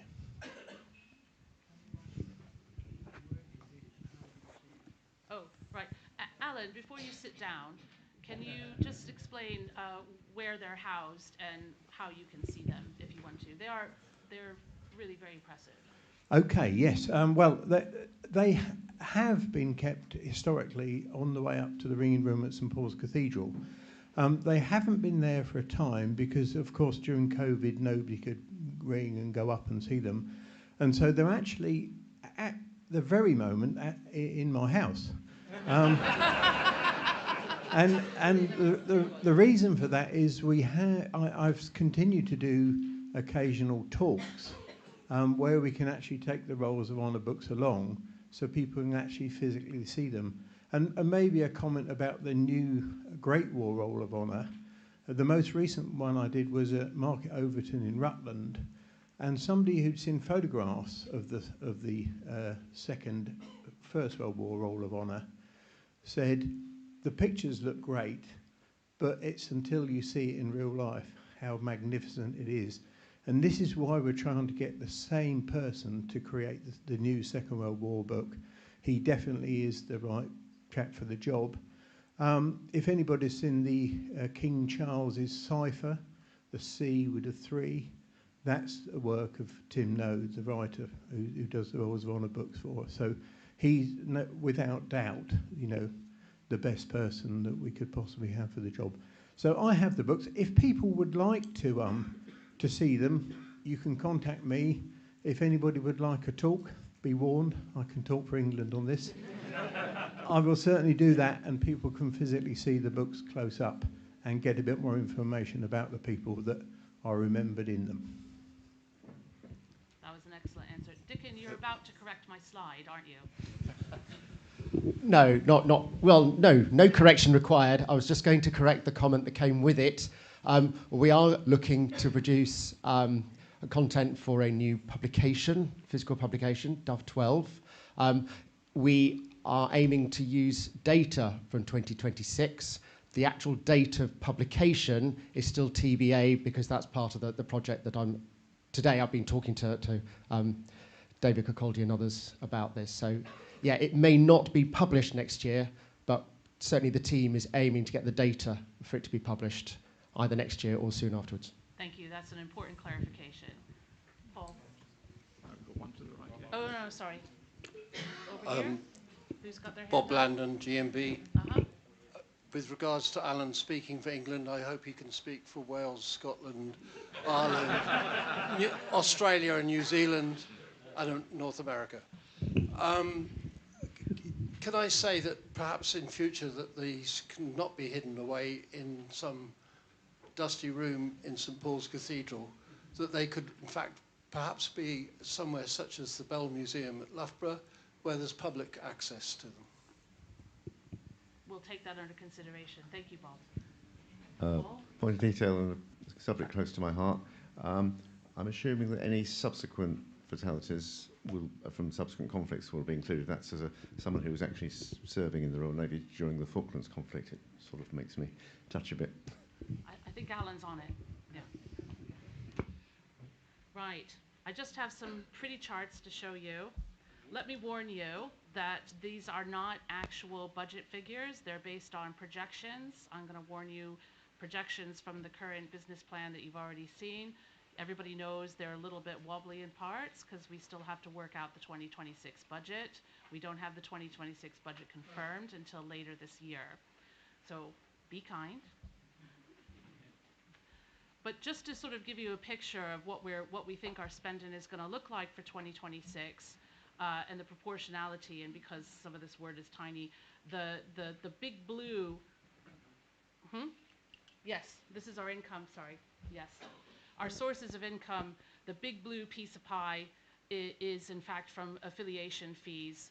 The difference between 2025 and 2026 is, of course, the increase in the affiliation fee, which affords us more income to cover basically most of all of our statutory costs, plus some of the Ringing 2030 cost as well. So in 2025, that big blue piece of pie and the green piece of pie were nearly 50-50. The green piece of pie represents the calling on funds on our reserves, which, as we have them, we should spend them. That's what that green pie is. Everything else is, merchandising, deferred income from income from publications, donations, and bequests. Sorry? There is one hidden there. That says bequest. Is BE? Yeah, I think that's the. Yeah. That little tiny blue one is bequest, but that's because that's a massive unknown. Right. The next one, just to sort of note, so with that income, that's basically how our spending is looking to break down roughly in 2026. Half of that is going to go to statutory costs, which is basically keeping the lights on and maintaining our existing access, our digital estate, the expenses of running the council, but also part-time paid support, which we have to put in our general operating cost and not as a project cost. This is now no longer an optional thing for us. We just really can't progress with some of the business we want to do without having part-time paid support, and we've been in negotiations with the best way to do this, and I think we've got a way forward. We just have to nail it down. The rest of it, unsurprisingly, is Ringing 2030 costs and a very small amount of other work group costs that are incidental. Most of our work group expenses are very, very low, and we should thank our work group leads for being so very, very careful with your money. Just to sort of mark it down, the spending we have earmarked for Ringing 2030, how that's broken down by pillar, that's unchanged from 2025 in the rough outline. Most of it's going toward marketing, supportive marketing, and much of that is in contracted out services, really to just kind of keep things moving along. That amount might grow as we support more events, or it might shrink as more volunteers come forward to help us with that, and we have to rely less on paid resource. We'll see how that budget transpires. And then the orange pillar is the recruitment and marketing. anticipated expenditure, much of that is with course development, and Pillar 3, which is sort of developing those relationships and getting that guidance in. And that is, I believe, the forward plan. Yeah. I don't have anything else in there.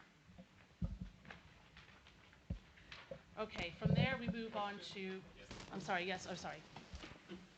David Smith, ANZAB. Going back quite a few slides now. When you showed the income, I'm a bit concerned about showing cash reserves in the income area.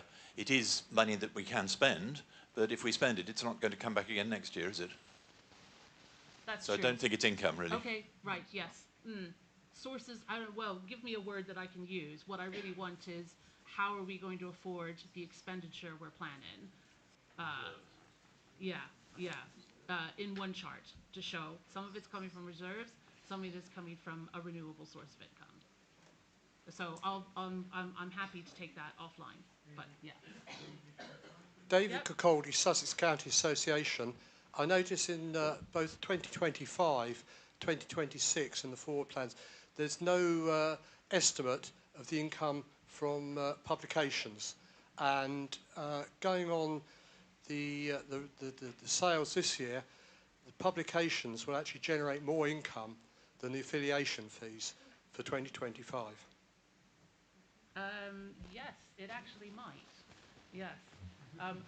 Just on that, the new publications team has actually done a turnover just up to September equivalent to the entire year before. And that's without not a lot of new publications on the books. So they really do deserve a big hand for doing a tremendous marketing job. And if I could clone them, I would.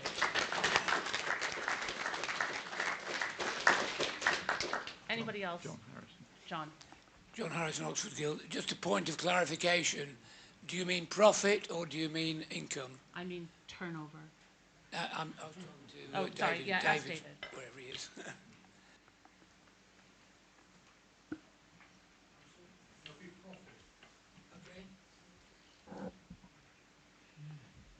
Don't ask me for those exact numbers at this point. Right, can we move on to, sorry? We've got two others. Oh, I apologize, yeah. Tristan Lockhart, Leeds University Union. I just want to add a word of support to this discussion about more paid support. I've been working with the Young Ringers work group, and we've been doing a lot of work on launching new websites, and having that paid support has been vital in turning something from a 2-year project into a 6-month project. As everyone is aware, ringing has been in a demographic trouble for some time now, and only now are we sort of changing course to try and come up with a new, better future. But to achieve that, we've got lots of ideas, but we need to be able to achieve them at scale, at pace, and with quality. And given the availability of volunteer resources, I don't think that's achievable in the time we have available. So I would just like to commend to the council the idea of spending a bit more money on getting a bit more work done so we can start to make a difference. Thank you, Tristan. Anybody else have any comments before we move on to the forward look? Will. I realise you might not want to nail your colours to the mast too much, but can you tell us a few headline things that your paid support person will do, so that more in an inspirational way, so that we can go home and tell people how exciting it will be? Yes, primarily this is going to be marketing support, but also support in the recruitment inquiries and stuff. Really to take that off of art, that's outside of their strategic remit. Their strategic remit is teaching people to teach ringers, and recruitment is something that we've agreed is really our strategic remit. But mostly at this point it's going to be supporting marketing efforts, also getting the word out there a bit better, getting behind that, but we haven't actually got the job spec nailed down. But in this, and I think it might flex in any given year.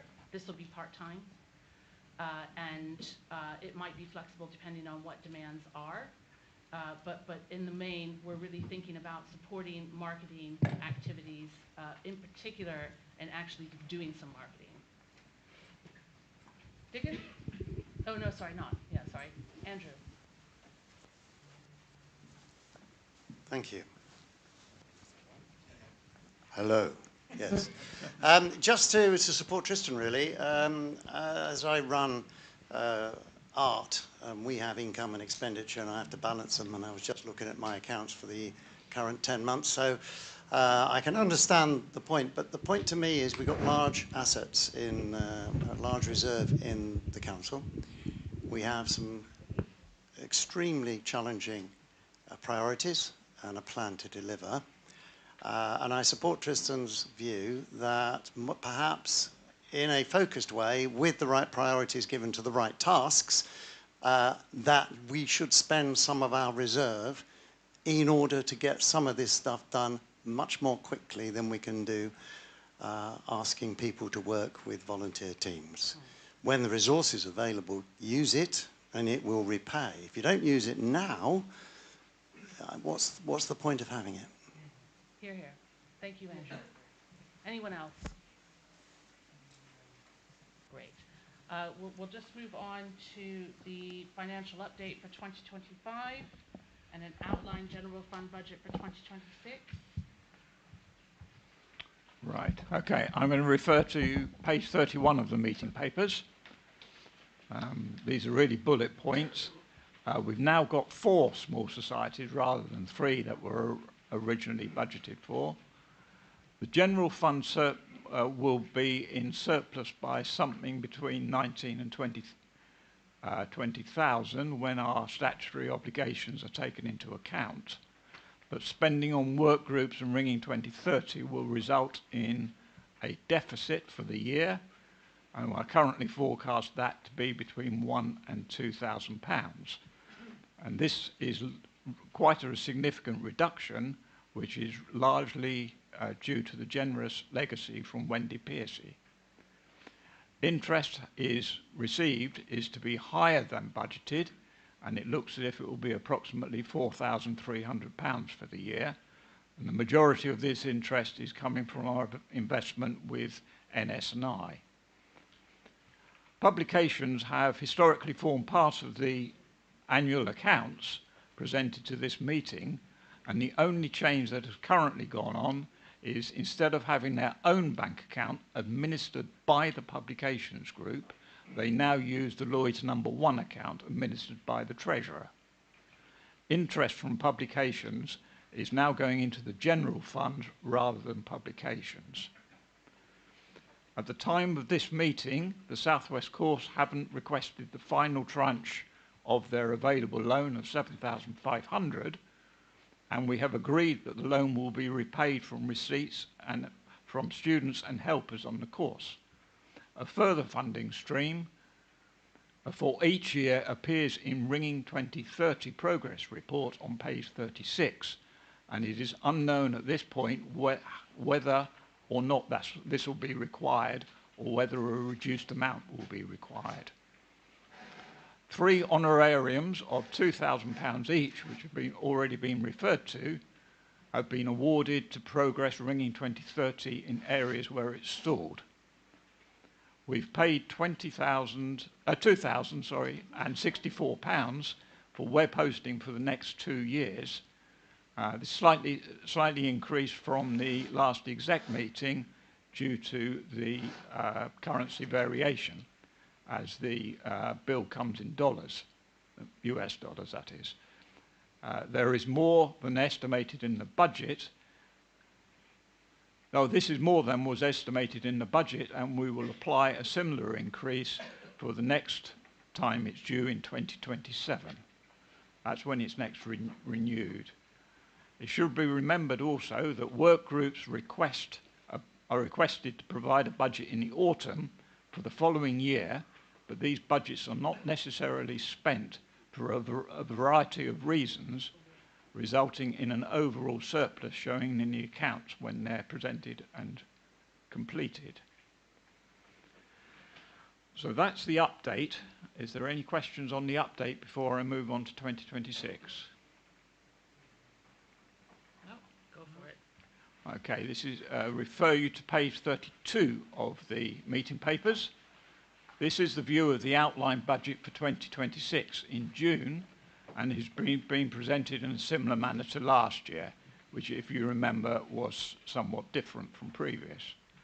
The expenditure has been split to show our statutory or legal obligations, such as holding an AGM, have insurance, look after our historical archives, etc., and concessionary expenditure for work groups and on Ringing 2030. Various projects were included in the autumn 24 budget for 2025, some of which may not reach fruition this year, and have therefore been included in the provisional budget for next year. On the whole, there will be some spending on reserves for various projects to benefit the exercise as a whole, which are either underway or will be shortly started. These include Ringing 2030, purchase of the new Rollers of Honour book, and the new Dove book. At present, the budget for some of these is still being put together and will be included for consideration in the autumn or subsequent executive meeting. It is difficult at this stage to be precise about the expected costs of Ringing 2030 because as the projects develop, the requirements become clearer.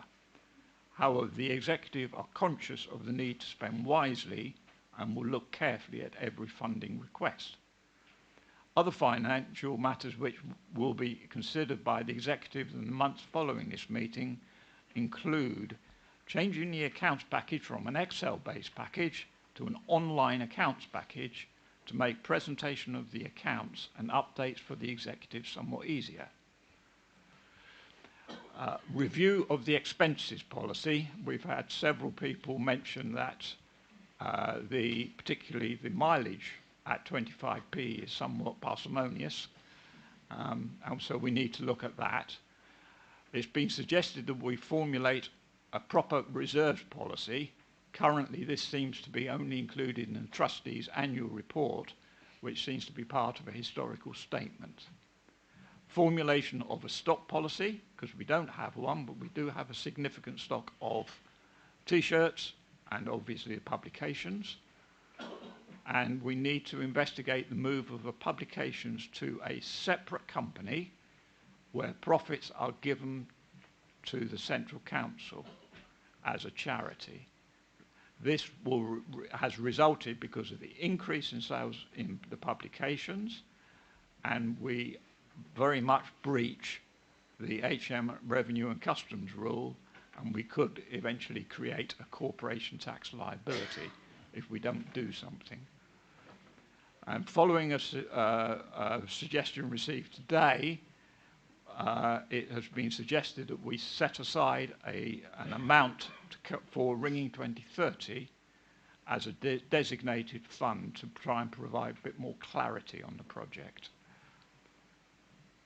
There's an awful lot I've said there in a short period of time, so I'm quite happy to take questions. Jason Carter, GMP. You've not got any AGM income in the budget, is that normal practice? Yes, the AGM income is generated, the AGM income is generated from the reps, so we don't put it in the budget. Why not? Because it shows in the accounts. It shows in the accounts, yes, but it's a plus and minus and should equal 0. Sorry, but there's an AGM cost of 6,500? That's the cost of the providing the facilities for the AGM, the rental of the hall, various other bits and pieces that are required. Yes, just as a slight note, a slight aside, this year's AGM and roadshow is actually going to cost us nowhere near £6,500. It's been very, very efficiently costed out, and all the costs have been covered through increased advertising because of the roadshow, and this is going to be one of the least expensive AGMs we've ever had, as well as possibly and hopefully the best so far. So a good challenge for future AGMs. One back, next at the back. Yep. Sorry, can I? Right. Nick Elks, Peterborough Diocesan Guild. With reference to Wendy Pearce's bequest, yes. First of all, it's extremely generous, and I think we should show our appreciation for that. Hear, hear. Please.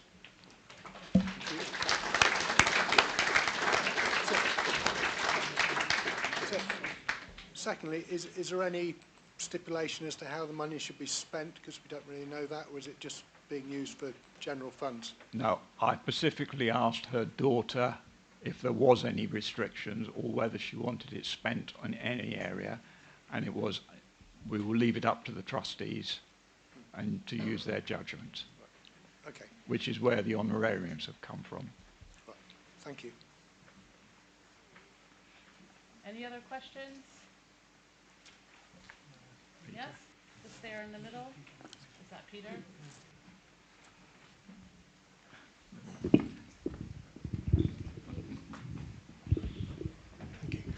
Peter Wilkinson, Chester, Dorset and Guild. I wonder if the Treasurer could give us some information about your policy on investments. It seems to me you've got most of your investments in NS&I, which are giving a return considerably lower than CCLA, in which you've got about £3,500. I wondered if there was any particular reason for that, or are we missing a trick? The bulk of the investments were when I took over 5 years ago in NS&I. I have seen no reason to change it.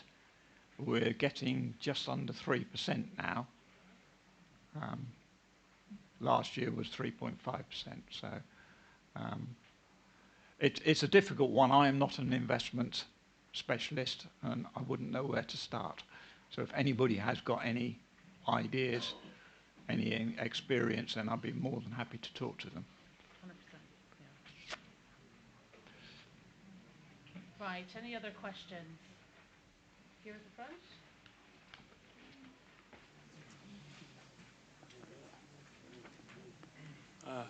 Richard Weil, Gloucester and Bristol. Yeah, you mentioned paid support. Can we have some commitment this doesn't involve permanent staff?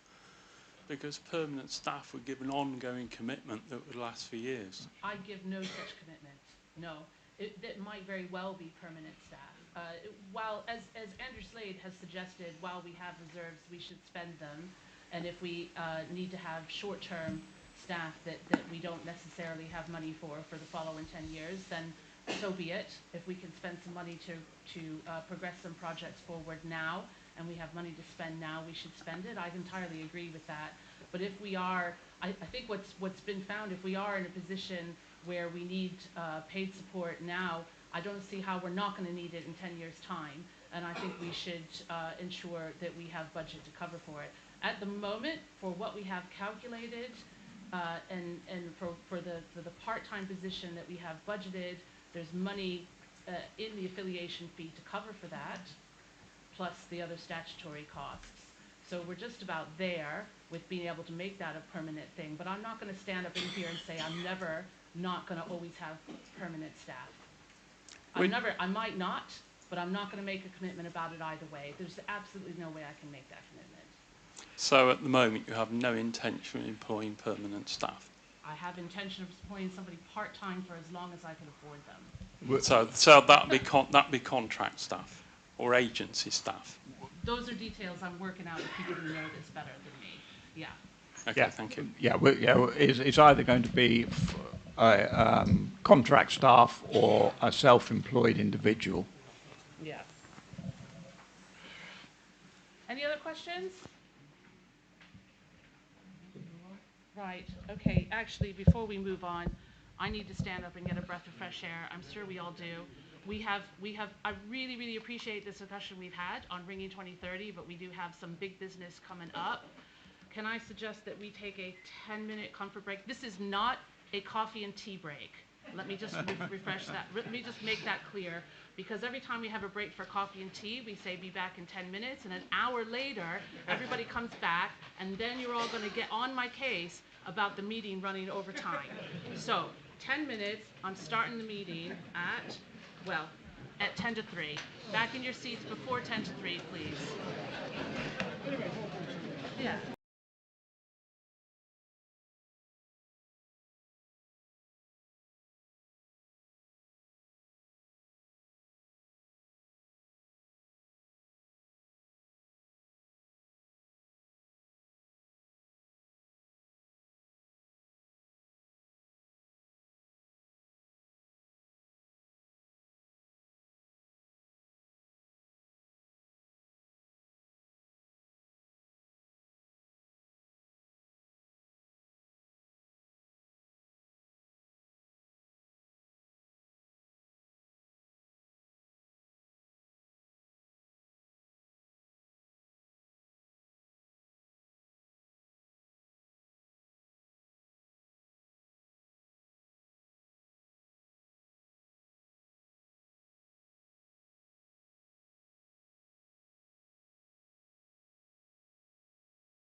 Absolutely, because it's 10-2.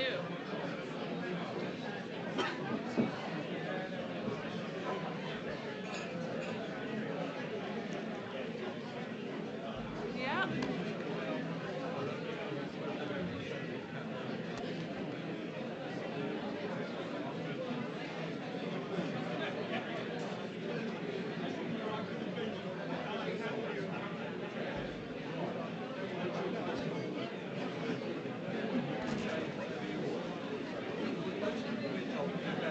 Well, I'm very happy to support that. Yeah.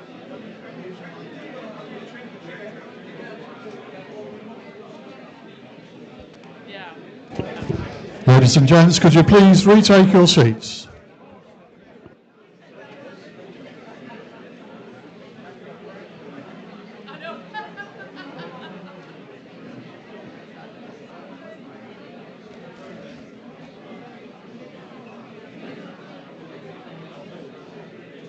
I know. I know. Motions.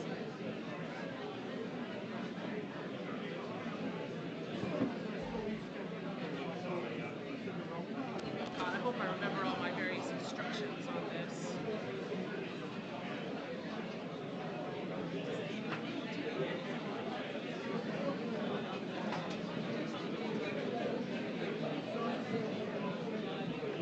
Right.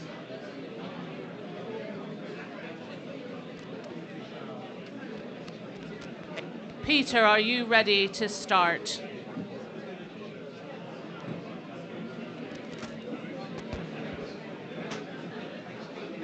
Oh, he's just right there. Yeah.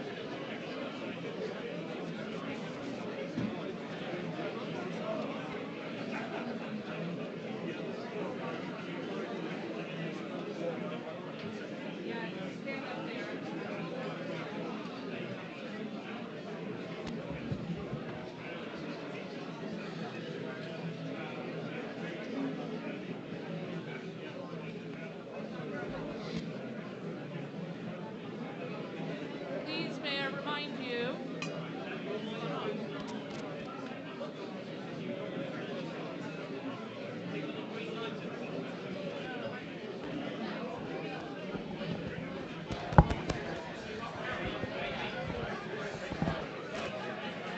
Please, everybody take their seats. I said 10-2. It's now 2:53. Pretty soon I'm going to have Peter Harrison start talking whether you're sitting down or not.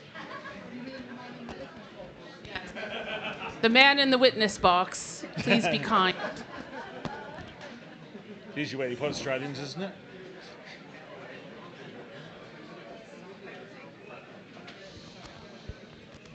Okay, if you thought the first part of this meeting was exciting, wait until you talk about the governance review. Hang on to your seats. We're in for a ride. I'm going to turn you over to Peter. First of all, can you hear me or do I need to move the microphone? Good? Okay, right. Hello, Peter Harrison, ANZAB. I'm here to talk about the governance review and then put forward motion A. Yes, I'm not standing on dock for fun, it's just lack of space and I've got a laptop here. During this, I'll be wearing various hats and I hope you can keep track of who I'm speaking for. So if you turn to page 22 in your meeting papers, you'll see the review from myself and the Honourable David Leby, SC, a retired Supreme Court Judge of South Australia and a life member of ANZAB, who has also assisted in the 2022 Governance Review. He has also been a Central Council representative for ANZAB in the past. I'm assuming that you have all read the Governance Review as published and seen the changes we propose in Motion A, as has already been published on the Central Council website in advance of this council meeting. However, I will discuss a few more points in detail.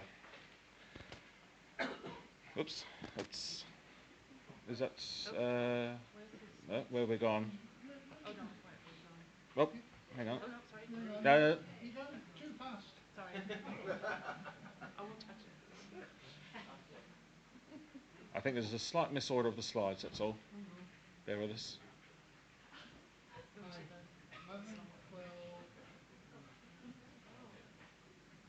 Yeah, that's the one that's out of. Okay. Okay, so I'll come back to the motion. That's out of order.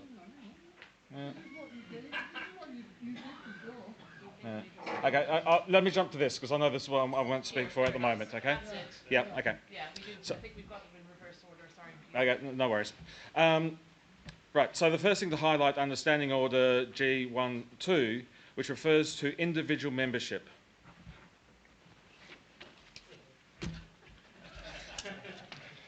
As a member of the executive, I can confirm that this was not a requirement for the governance review. And the governance review received no instruction to look into this at this time. So that is something that for the council to look at a future date, but not now. The governance review has also has looked at the rules and the standing orders as both are intertwined. It is worth noting that actually. I'll skip what I was about to say there because I do have an amendment to make later on. So the changes that we are making for the rules and the standing orders do not have any financial implications. So when we vote, it will be a simple 50% majority will be suffice for this motion. All right. So, whoops, where are we? I can't see what you're seeing now.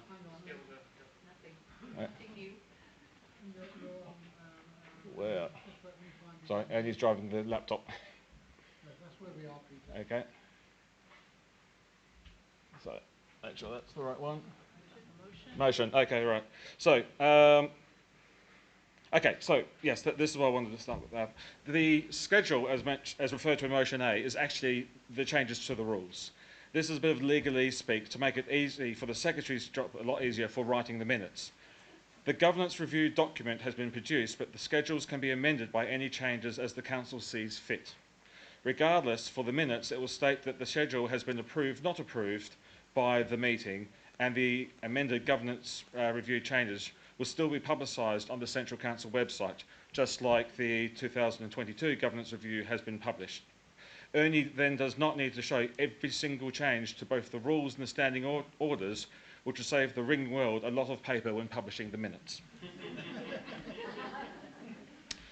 I'm now referring to Motion A, rules.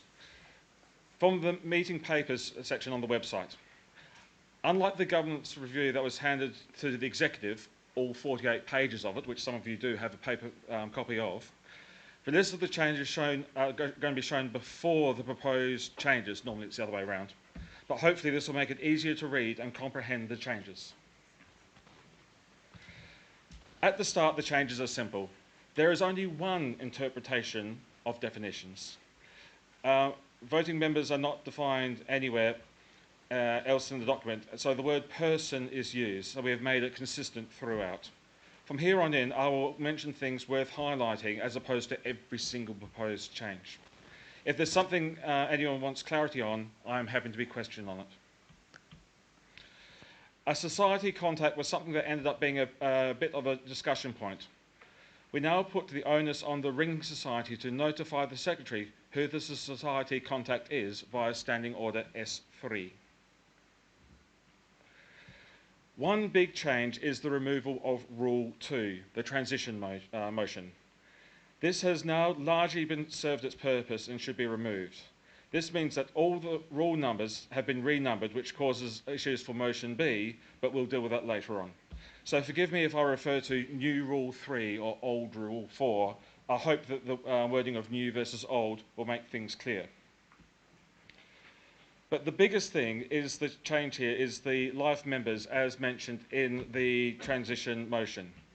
To make things tidy, this has been moved away from the rules, although it was indirectly as it was only mentioned in the transition motion clause 9, and has been moved into new standing order M1 to C. The fact that it is now a standing order means that it's not, and not a rule, means that we as members must hold the executive into account over this standing order, while there are still life members from the previous setup of the council in existence. and the executive to keep this rule in place while it is still required. The next big change is to do with the ex officio members. In the standing orders, old SOM1, it's stated that there shall be one ex officio member. Well, that's just wrong, as you can see in new rule 4.1, old 5.1.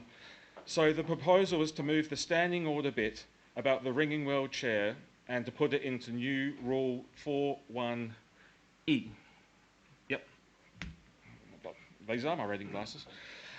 Where the executive can decide if a partner or supporter organisation can have their officer as ex officio or not. This keeps the ringing world chair as ex officio and allows the executive to expand on this for other organisations as they see fit. The executive could do this anyway by changing the standing orders, so the net result is the same. Old rule 5.4, new 4.4 is some tidying up as it is with 5.7/4.7.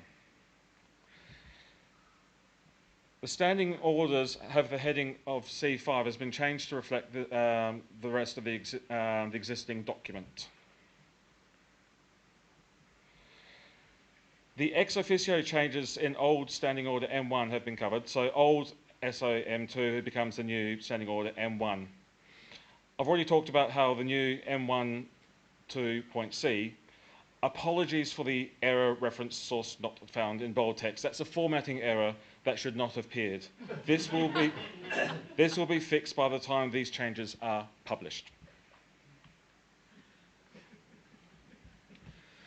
The final big change is to do with standing order S22 and S23 and how that interacts with the new rule 3.8. With the old rule 4.8g, we have a chicken and egg scenario. The executive could remove a small society, but then it would only take effect at the next council meeting. Are they removed or not? With the proposed changes, the small society is not actually removed until confirmed at the next council meeting. If that vote fails, then they stay on as a small society.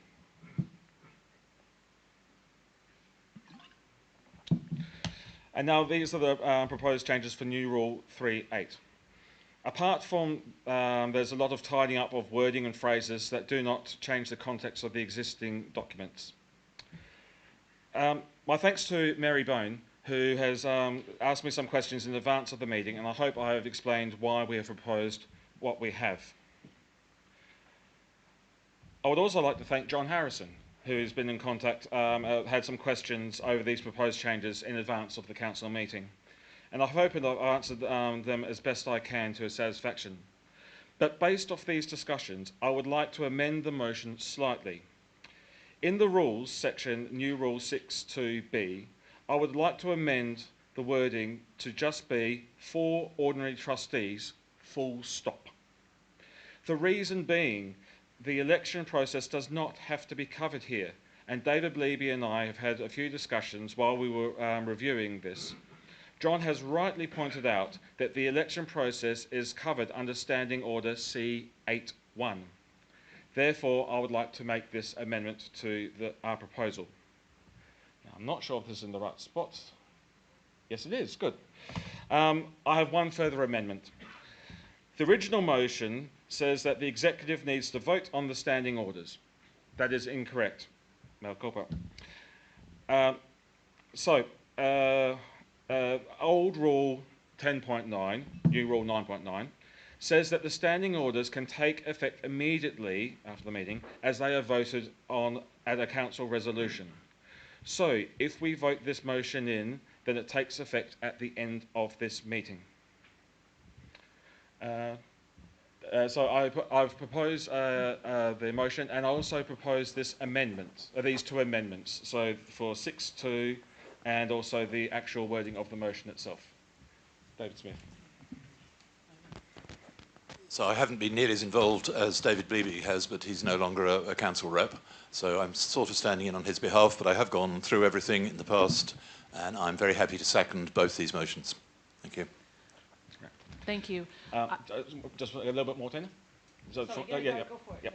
I've had a couple of chats with various people today. And while I did have a handover with the governance review, there have been a few things that I would like to have known in advance, in particular the advertising of this review a bit more. I have already started, and after today we'll add more, notes about how the review has gone and what could have been done better.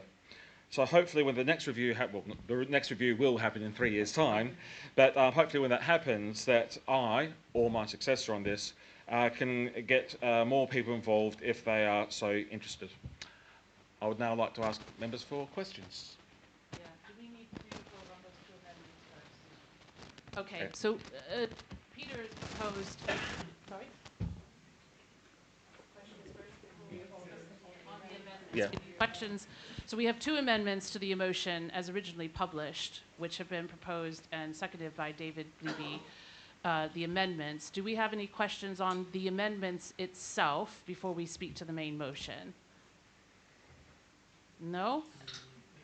Oh, no, sorry, Peter. Microphone, please.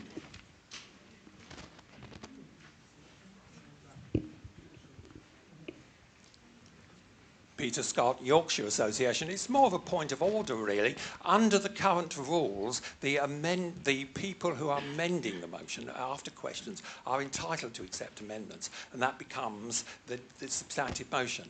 It doesn't necessarily need us all to vote on it as if it was amendment. It's Okay. sort of all getting a bit complicated. Quite That's all I happy, say. quite happy to go with that simplification, Peter. Brilliant. Thank you very much. One over on the right. I would just point out that the motion as printed in the meeting papers is not the same as the motion on the board, and that's may account for the need to have a good look at this, the wording of this amendment as on the board. Yes, the changes are because, like I said, is it incorrect by me to say that we had to wait for the executive to approve the standing order. That is not true. This meeting can pass it now. This amended wording has been changed so it shows that the standing orders take effect now. That is all that has changed. Okay, is that understood by everybody? This is the motion we're discussing right now. Oh, so wait for a microphone, James.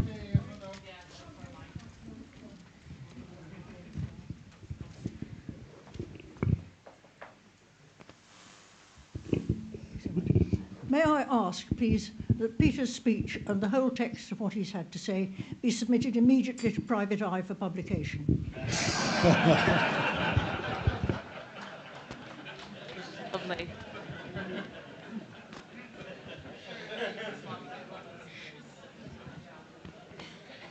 I did bring this hat all the way from Australia for this purpose.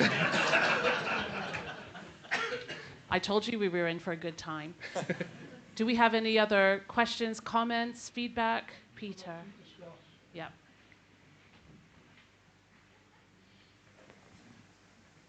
Peter Scott, Yorkshire Association. This question is for the nice man in the South Yorkshire Police box. Were it that he had the executive hat on, did I hear the executive giving a commitment to have a review of the standing orders relating to how individuals relate to the council? The bit you said was not included in the review we are currently talking about. And if there is a commitment from the executive to do that, when are they going to do it? And I'm sorry your hat's fallen off. There we go. Right, okay. Right, bear with me while I get up this exact wording, because it's not on the notes we've got for Ernie. So, in the standing orders, governance, section G, 1.1, or G1.1, every 3 years, commencing May 2019, the executive shall hold an independent review of the council's rules, blah, blah, blah, which is what we've done. G1.2, if eligibility to vote at council meetings remains vested wholly or partially representative members, such a review shall include an assessment as to whether it would be appropriate to transfer some or all of the powers of representative members to one or more classes of individual members. Okay, that is the whole section of the governance review. The key part is if it would be appropriate to transfer or not. The executive decided at the executive meeting, and I forget which month it was, that it was not an appropriate time to be pursuing that. It leaves it open to be happening in the future, though. Right, thank you, Tina. Mary Bone, Essex Association. I just want to point out that a few years ago there was a specific proposal at a meeting of the council about transferring powers to individual members, and it was rejected. So I think that a bit more time is certainly needed for the idea to percolate through. Thank you.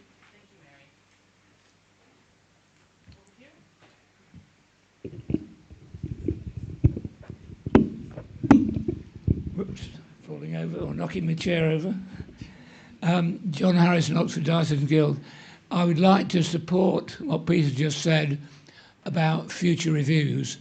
A number of issues on both motion A and motion B could have been avoided had this review had the number of external scrutinisers, preferably bloody-minded ones, looking for holes they can pick, such as was had on the original 2018 review.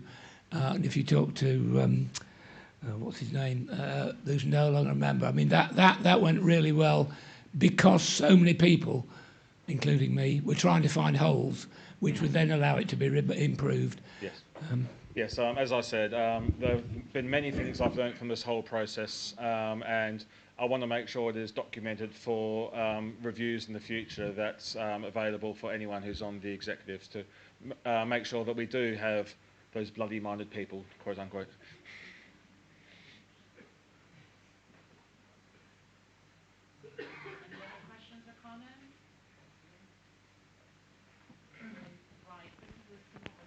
This is a simple majority by a show of hands. Oh, no, we got...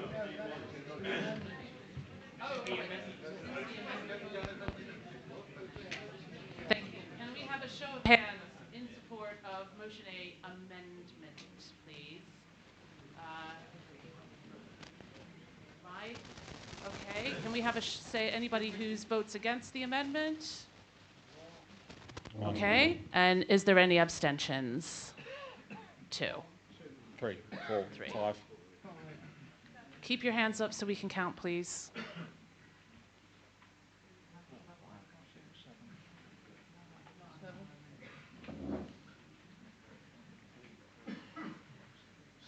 Yeah. So what do we have? Right. We got, 7. How many no? 1 no. Right. The amendment is carried. That was a simple majority, clearly. 1 against, 7 abstentions. Okay, now, are we discussing the main motion now? Right. I now open up discussion for the main motion, as amended and as agreed. Does anybody have any further questions on this that haven't already been asked?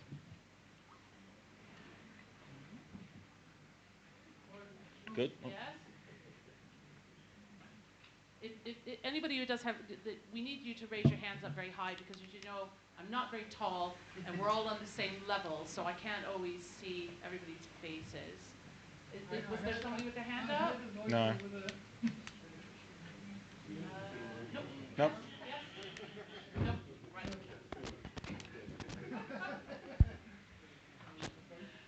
Right. We can now vote on motion A. You have a white ballot paper. Why can't we do it by show of hands?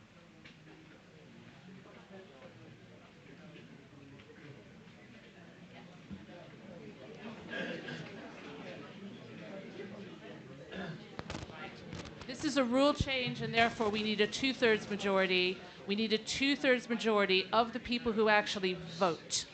And we thought it would be a lot easier to do this by ballot paper rather than a show of hands and counted, because we don't want to miscount this. Okay? Yes?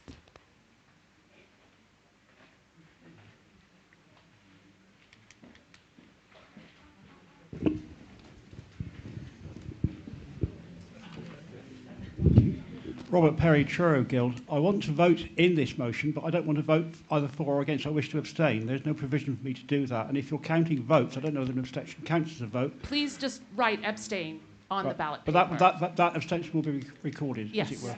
Right, thank you. Right, if everybody can fill in your ballot papers and pass them to the outside end of your row where it will be collected.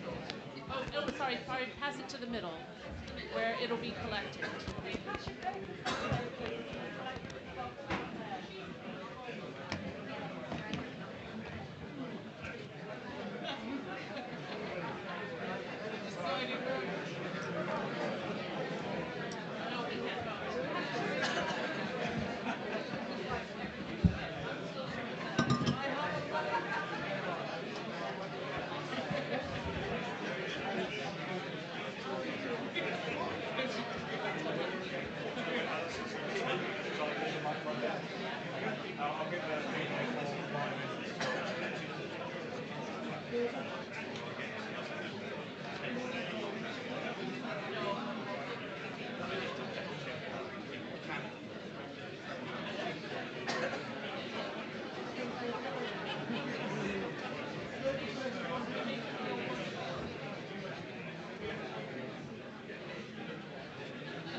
Has everybody who wants to vote and is allowed to vote,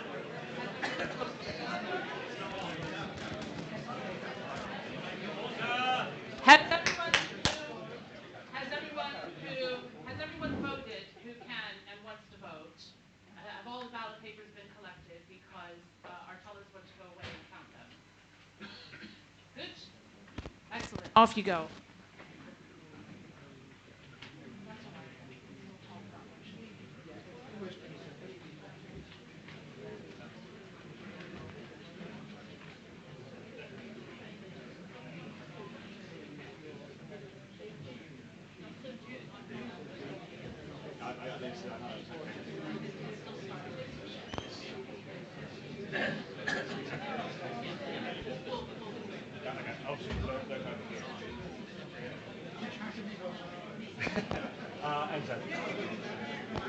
Okay. Before we move on to motion B, while the votes are being counted, we can move on to motion B.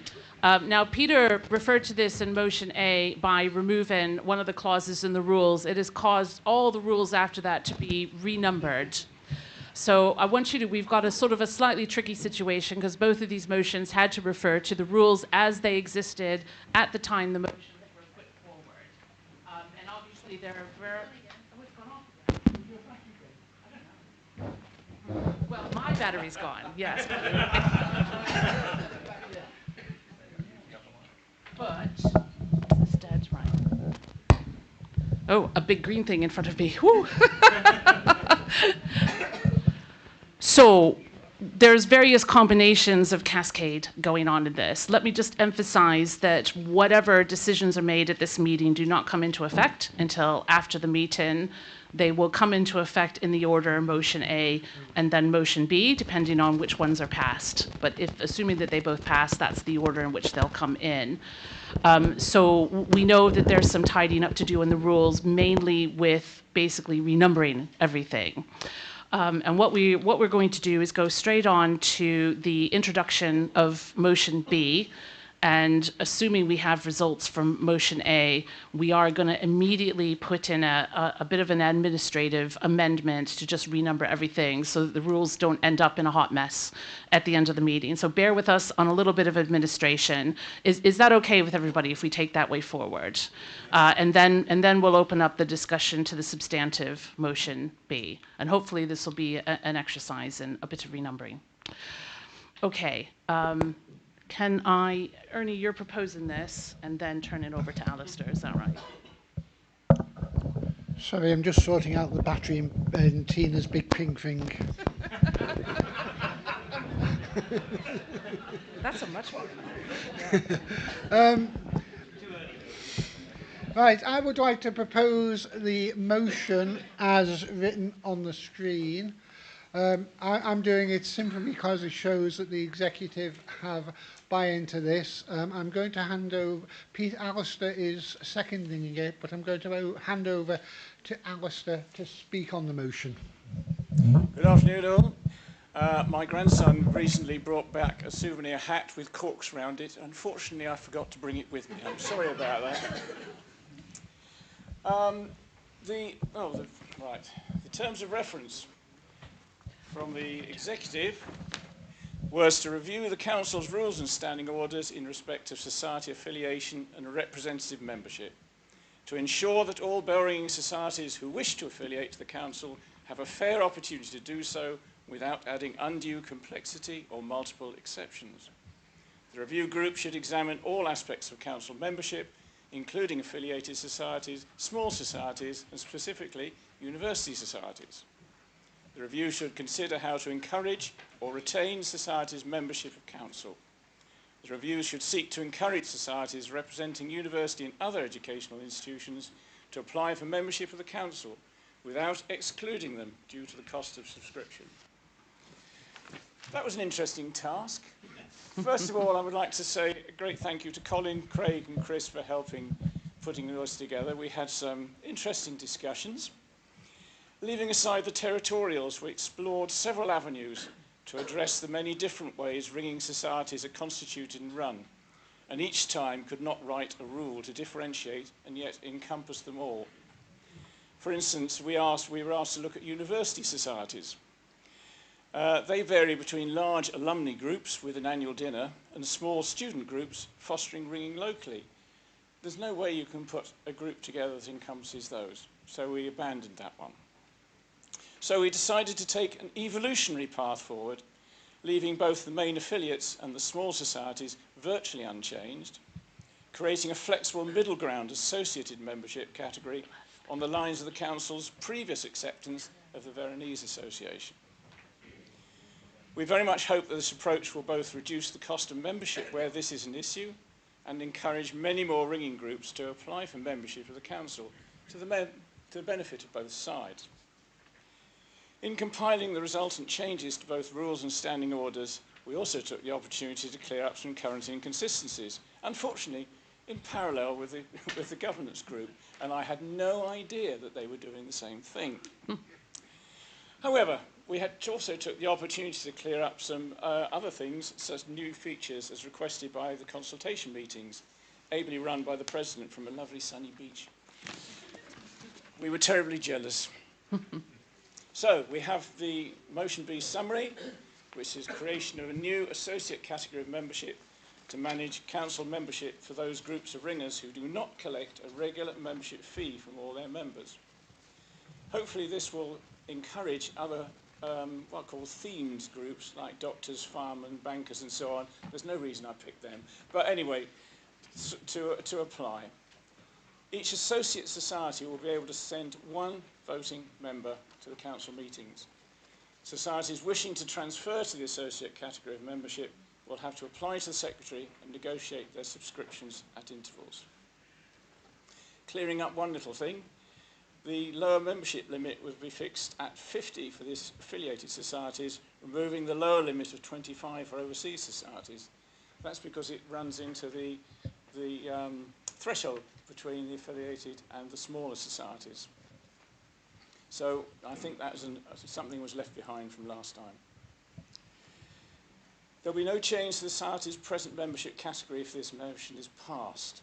However, allowing small societies a vote will remove the impression of these groups being somehow second-class citizens and will ensure that no groups become disaffiliated from the Central Council if they apply to change category.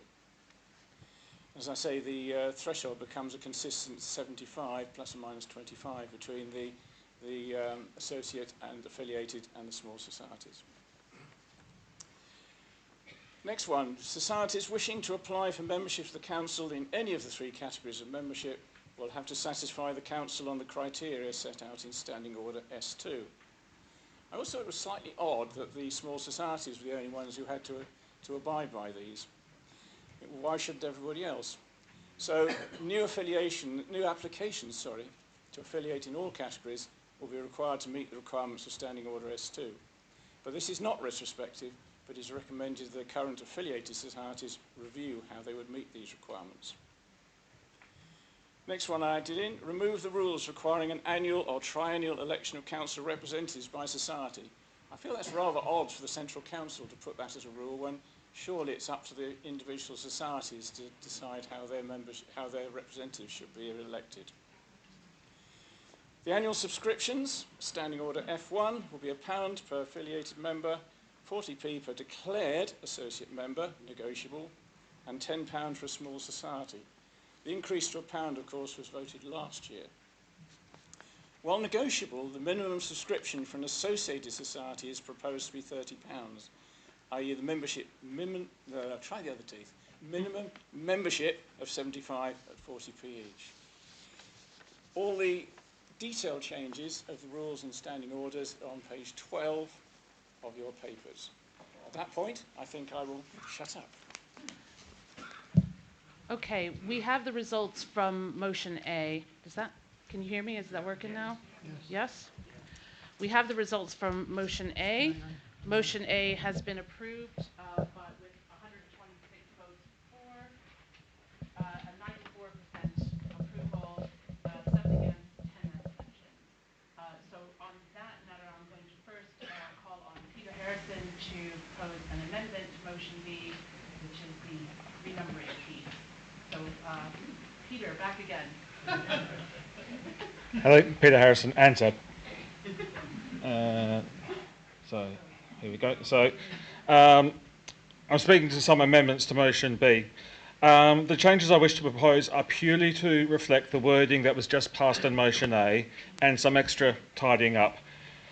I must say that the review that Ernie and Alistair have just proposed happened at the same time as the governance review happened. So, to use technical speak from my day job, there is a conflict between the two documents.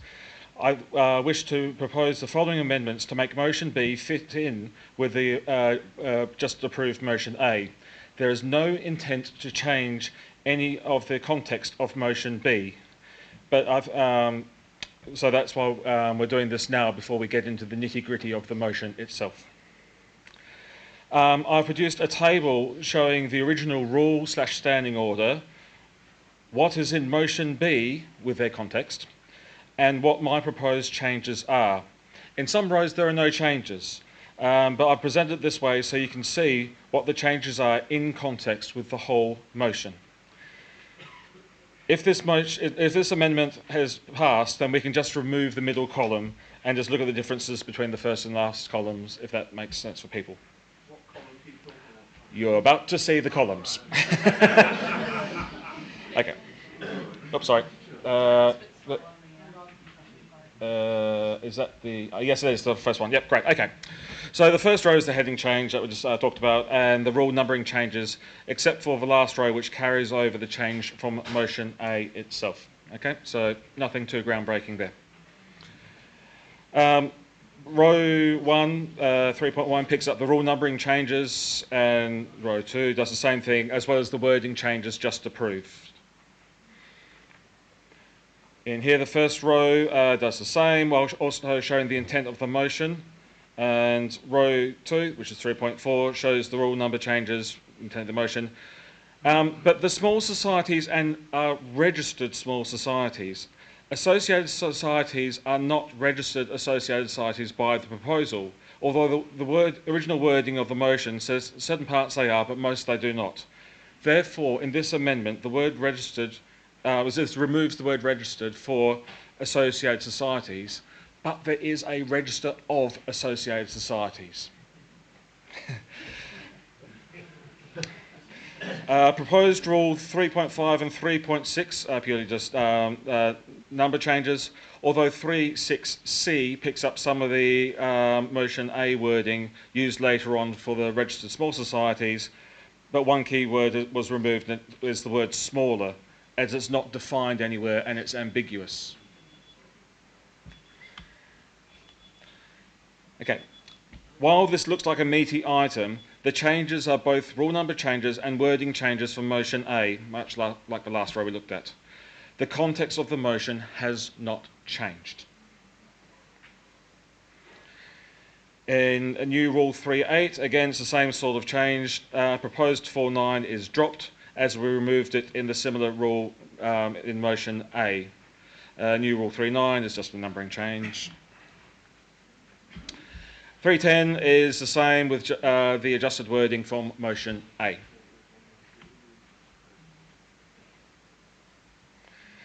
Again, like 3.7, this is the same meaty item, but you can see what was based on, it's talking about registered small societies. That's what the previous one was basing on this, that's what I mean. Again, the intent of the motion stays, but the changes from motion A have been added.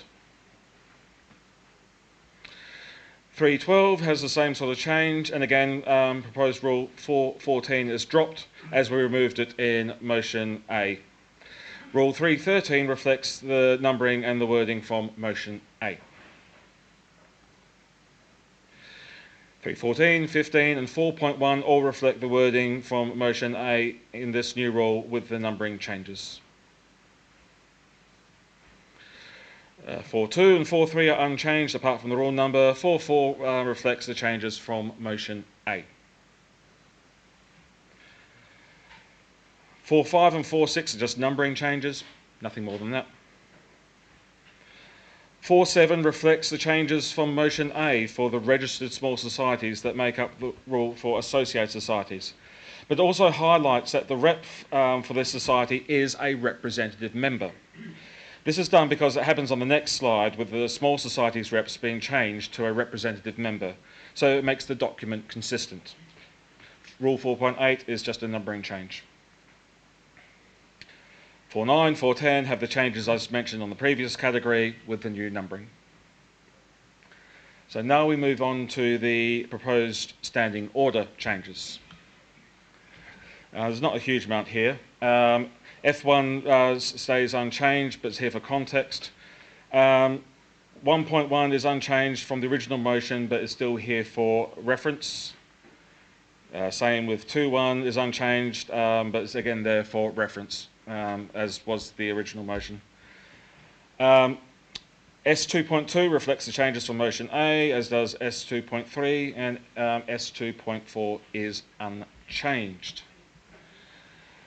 Sorry it's taken a bit of time to get through, but I would like to propose these amendments now. Then we can, as I said, discuss the motion as it were, as a whole.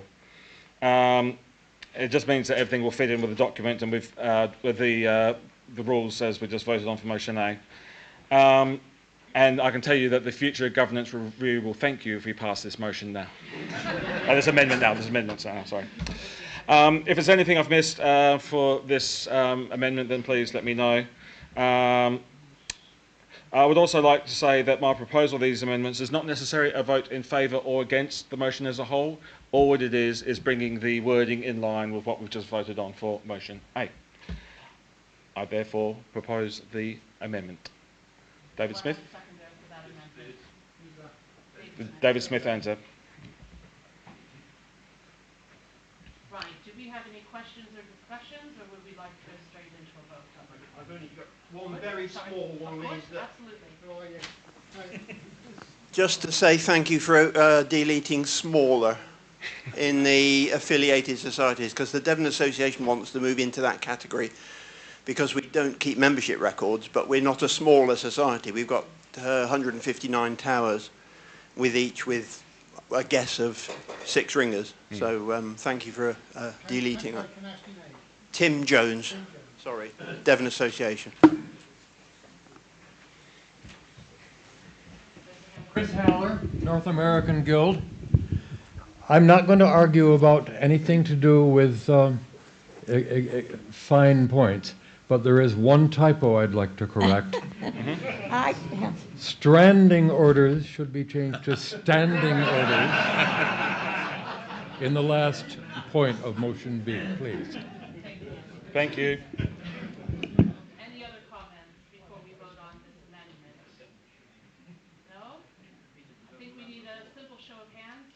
amendment? Oh, no, No, no, sorry, there's there no was a debate. question at the back. No, no, yes. Yes.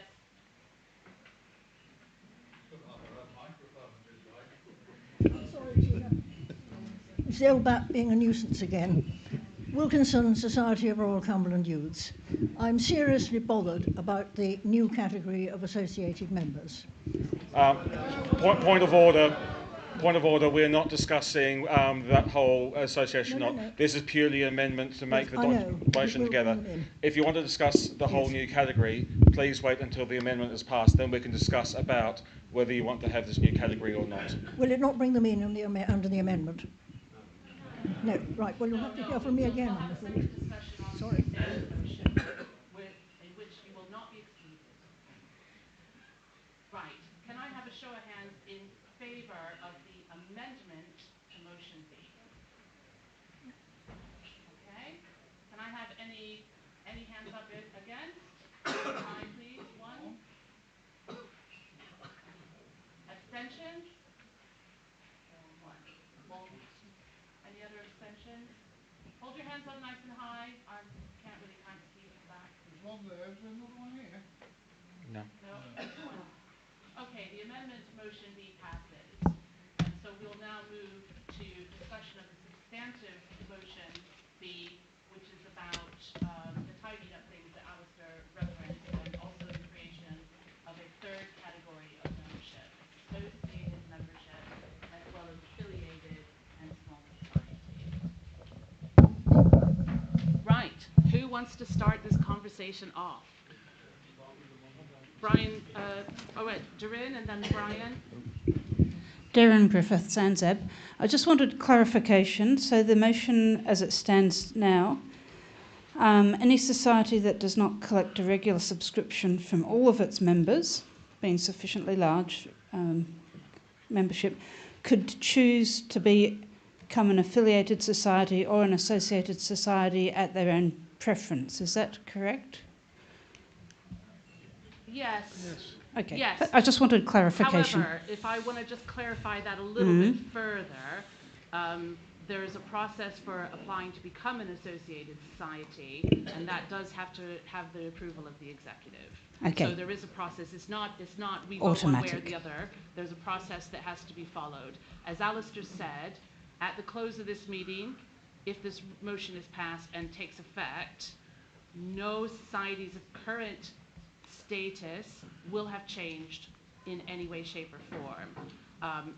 But we are anticipating some applications for transferal. Thank you very much. Bearing in mind that there are some extra governance requirements that maybe they wouldn't have had to do before when they affiliated to the council 700 years ago. Brian. Okay, I'll start off by saying I'm substantially in favour of the motion.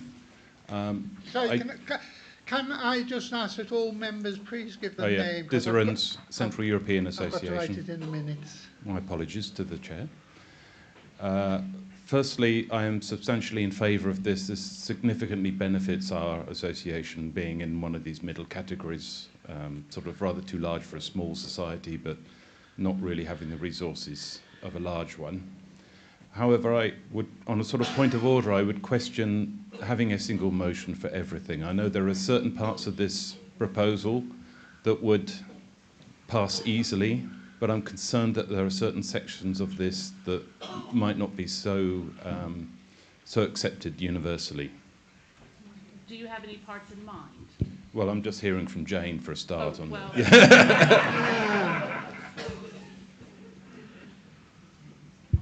Okay, next question?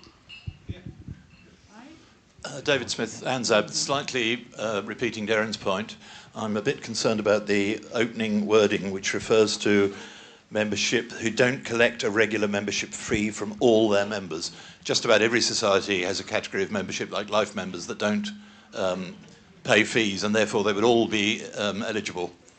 I know what you're trying to say, I just think the wording's a bit off. You're right, it should be an annual membership fee. Yeah. No, it's the whole point about all. Any society that has a category of members, such as life member, for which there is no subscription, would satisfy the criterion. We just need to remove the word all. Where's that from? Here. There. All right. Just hang on a minute and. This has to be an amendment. Yeah. Fraser Story from the Cumberlands. Just to ask and clarify something, if an association or society, whatever, has a category of members where the members don't pay a membership fee to the association, does the association still pay a fee to the Central Council for those members? Yes. Yes. So it shouldn't matter, really. Yes.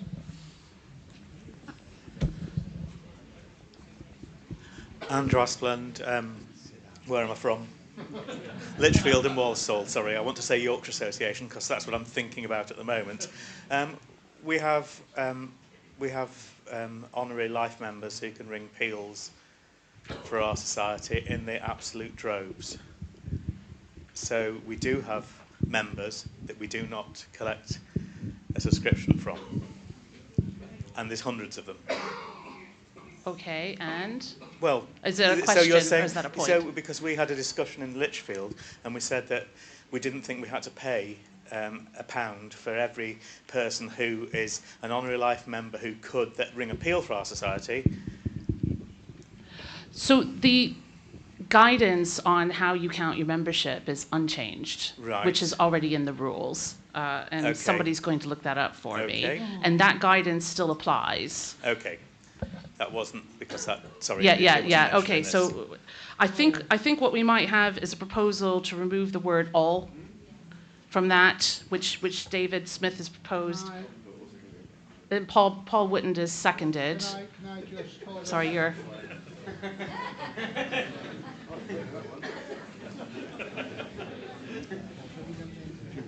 Events are overtaking.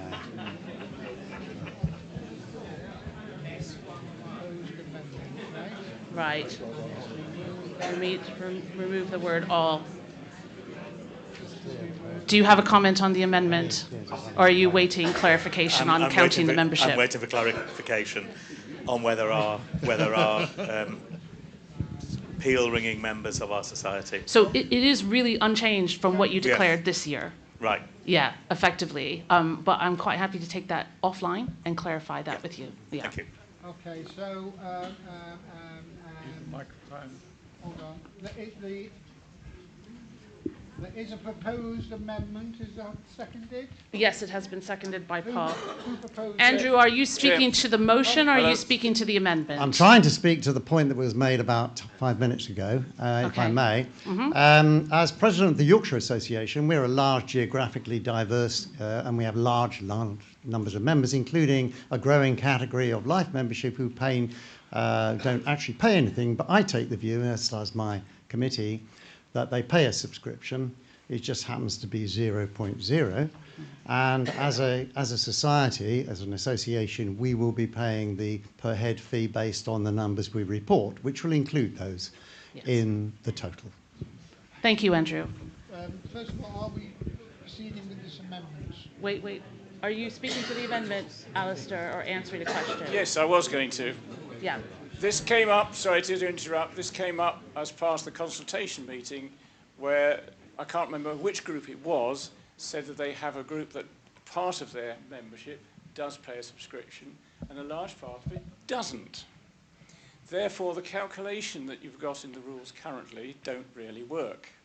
So it was suggested that by putting all in, it differentiates out, so the people who have a half and half paying environment can then apply for associated membership and declare the membership they wish to pay their subscription on. That's where that came from. I'm sorry I was a bit slow in trying to explain that. Sorry, yeah.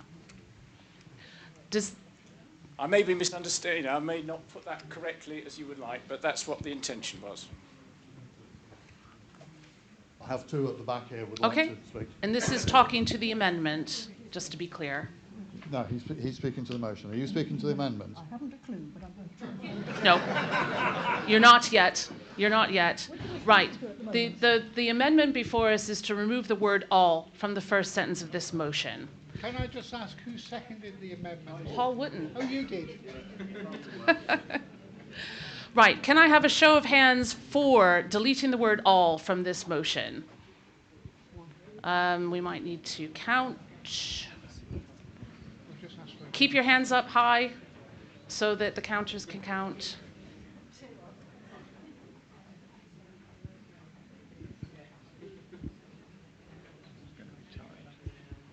Yeah, I don't care.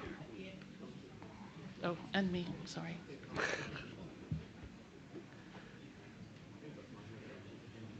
Okay, have we counted these tellers? Right.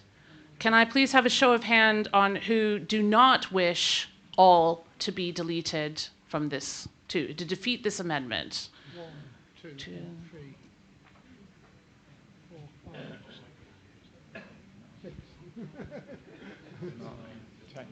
10. 10, okay. Any abstentions? We have a lot of people who just don't really care, do we?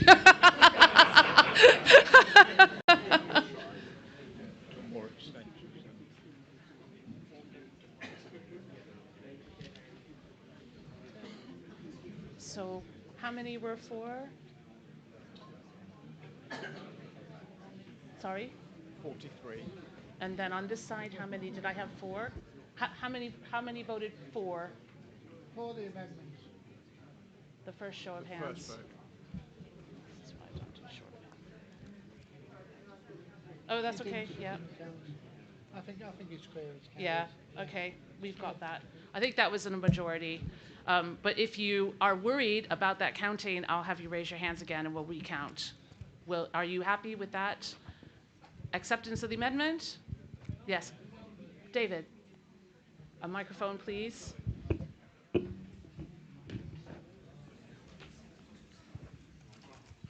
David Roskelly, Veronese Association. I'd just like to point out, if we remove the word all, I'm afraid it's taken me rather too long to notice this, to figure it out. If we remove the word all from the motion, this leaves us with a situation where a society such as ASCSV, which does collect membership fees from any of its members, cannot apply to be an associate society.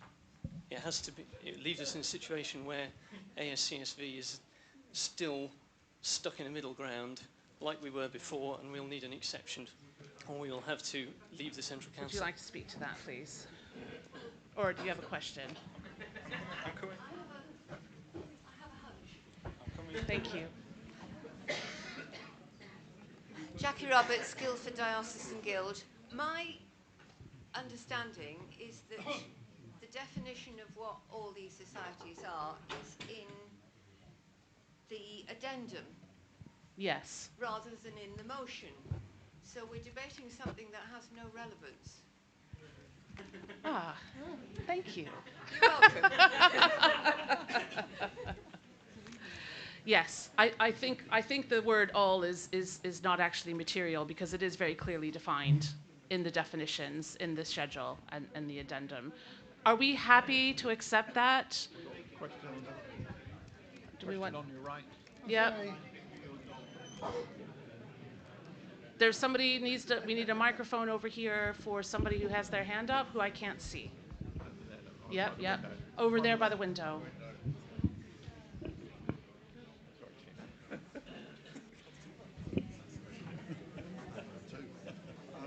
Steve Millington, Leicester Guild.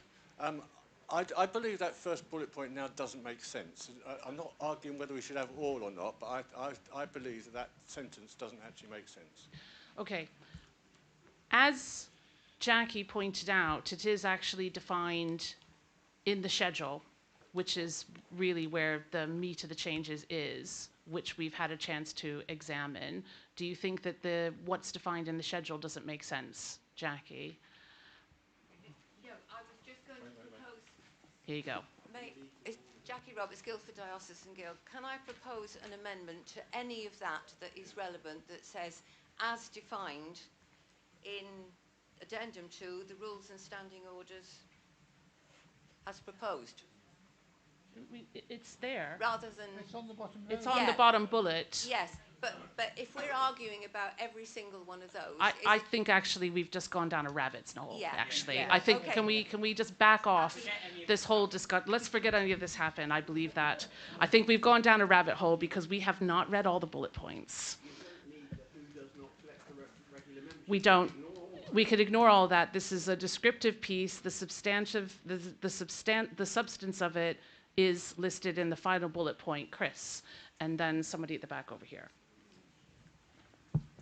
Chris Tennant, Worcestershire and Districts. Sorry, I was just reading David's laptop here, and so the Veronese Association had its own exemption, it had its own paragraph for membership. Yes. That is now appears to be crossed out and removed completely. It has. Is that because, so what doesn't change for them, or does anything change for them? The Veronese Association could now ask to reapply as an associate member with a single voting member, which is I think what they have now, and we would negotiate a fee. So we're really just kind of regularizing it rather than writing a single exception for one society into the rules. That sounds good. Yeah. Yes, I think it does too. At the back of the room.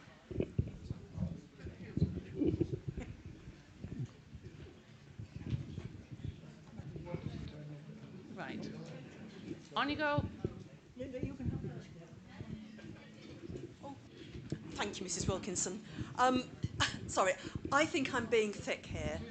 And tell us who you are, Linda. So, that first bullet point... Oh, sorry, Linda Garton, Bedfordshire Association, except my question actually refers to societies such as the Cumberlands. So in bullet point 1, who do not collect a regular membership fee. The Cumberlands, you pay one life membership and then you're a member. So where does that... Sorry, I'm being... No, you're not. Good. For every association who feels like they're an edge case, and that's what this investigation was about, all of these edge cases, can take a view, and at the end of this meeting, your affiliation is unchanged. Your number of representatives is unchanged, and if you do nothing, you will still be an affiliated association under whatever you've done before. You will be paying the increased fee in January, which was voted on last year. But you do have the option of requesting transferring to a different affiliation if you feel that is more appropriate for your society. But yes, but obviously, there's pluses and minuses to be balanced out by making that decision. So associate members have a maximum of one representative versus affiliated members who have the scale of representation as already laid out in the rules. Jane at the back, and then we'll get on to some more. Madam Chairman, I'm sorry. The other thick Cumberland Secretary wants to speak. Linda was my successor as Cumberland Secretary. It is, but you need to hold You shout into it. Yes. If at first you don't succeed, here I am again. I'm sorry to bother you. I am very concerned about the question of producing yet another associate or any other category of membership. It's not so long ago since we had a long debate trying to cut down the representation from the territorial societies. I think one needs to say that the territorial societies are the lifeblood of bell ringing. It's where people are taught to ring, it's where they make progress, and, sorry? No, it wasn't you that was interrupting, I'm so sorry. And I think we need to nurture them as best we can, because cutting down their representation is no help at all. If you've got, no, hang on. If you've got a fair number of representatives from that association, it covers everybody in the spectrum, from the very bright, very clever, to the everyday ringer like me. And if you do that, then you've got democracy. We have been tinkering with democracy ever since we had Cragg, who were produced the unthinkable, which was absolutely right, absolutely proper, but we didn't have a review group to have a look at it before it went into the rule book. And look at us now. Do you think that we ought perhaps to ask the executive, or perhaps even encourage the executive without actually asking them, if they could have a look at the Holbein shooting match quite quietly and privately over the next year or two, because I think that would be desperately helpful. I think we have been looking at it over the last year. This is not changing anybody's affiliation. Nobody is losing representatives unless they choose to move to a different membership category, and they have a justification for doing that. At the back? Richard Smith, But Cambridge no change. University Guild. The Cambridge University Guild falls exactly into this category of societies that don't collect a regular membership fee from their members, and we're very grateful to you for proposing this and for all of the consultation that you've done during the year to formulate this proposal.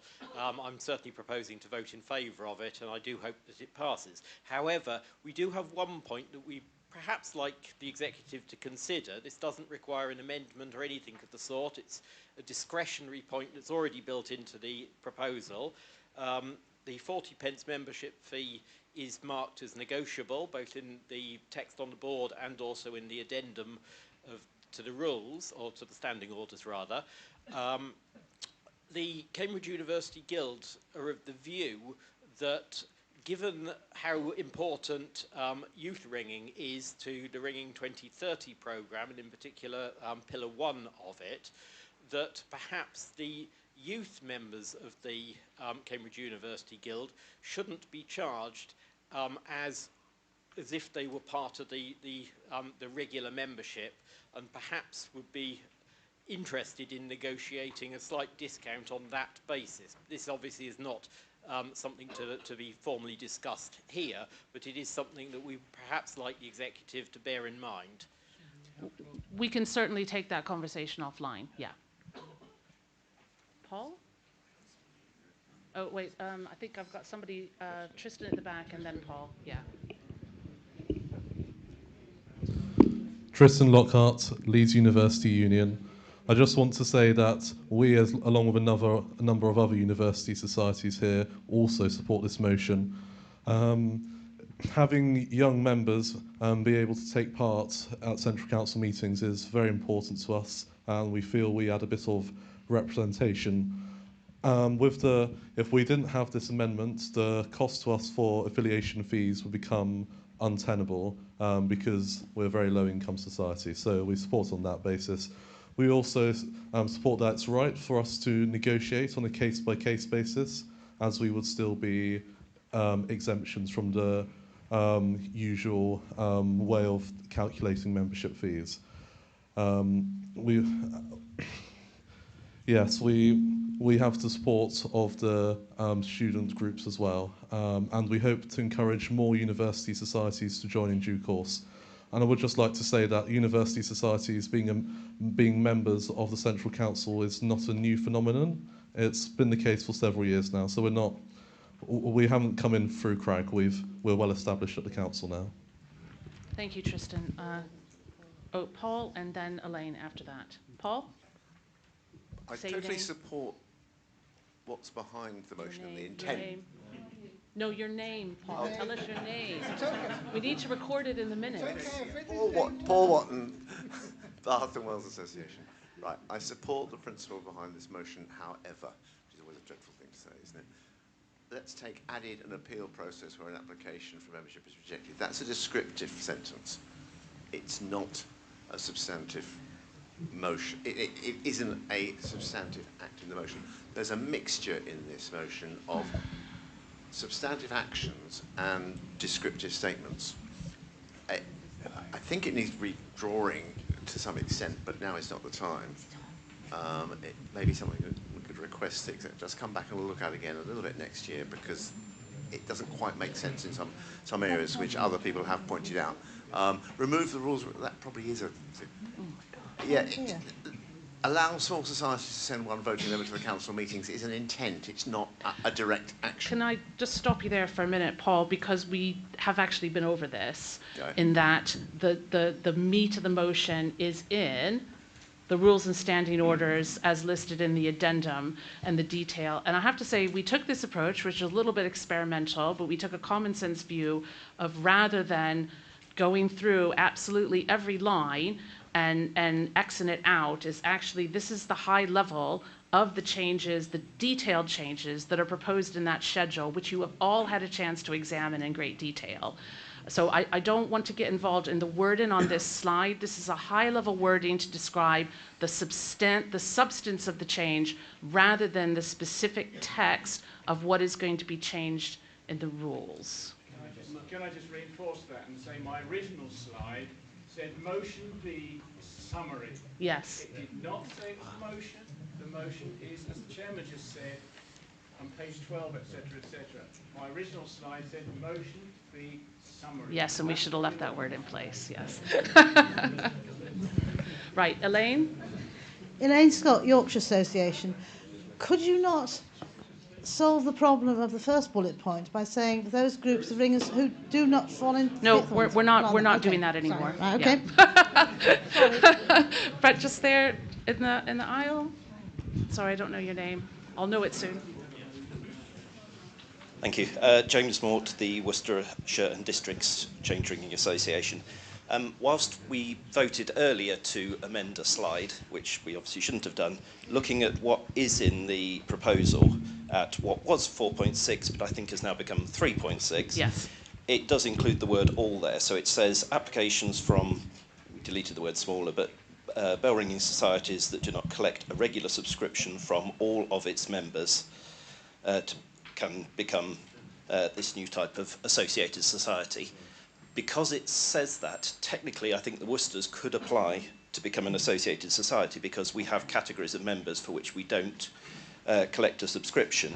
And I'm sure it's not the intent that we would want to change our membership, but theoretically we could apply to become an associate member, just send one member to the council and negotiate our fee, which you wouldn't want, but I imagine other societies could be in that situation. So I think the debate we had about the word all is still present in the wording here, so perhaps we do need to consider it. Okay, we'll just put a pin in that for the moment and get some more comments. Sorry, Jo Belston, Norfolk Norwich Diocesan Association. I think the people need to, perhaps, I may have misunderstood, but if we look at S1, it actually tells us how we define the number of members, yes, and it includes members who are exempted from paying for some reason, which I sort of read as being life members. Yes. So they should be included in the membership. So does that not affect this all or not all? Yeah. As Andrew Slade had already pointed out, they just pay a membership fee of $0. There's a hand behind you. David Kirkcaldy, Sussex County Association. We've had quite a few weeks to look at these papers. We've heard discussion this afternoon that is going around in circles. So I ask you to put the motion to the meeting now, please. Sorry? Yes, I'm afraid we now have to vote on the motion. What is the motion? You can't have 4 pages of motion. Why not? Why not? The motion is as written here. I'm sorry, David, have you got something substantial to say? Actually, we should be voting for now. The motion's been put. But I'll make an exception for you because you're lovely. David Roskelly, Veronese Association. As the wording stands, I do not see how the Veronese Association, which is one of the societies that this has been, this whole motion has been designed to avoid an exception for our case, we would not, as far as I can see, be able to apply for associate status because we collect a subscription fee from some of our members with the word all removed. I think any membership fee at the moment all is not removed. It's not removed. So no, because that was an amendment to a slide that we just voted on. We did not actually amend the schedule, and that was the rabbit hole that we jumped down. We do. All right, we do actually have to vote on this motion now. I'm not going to worry.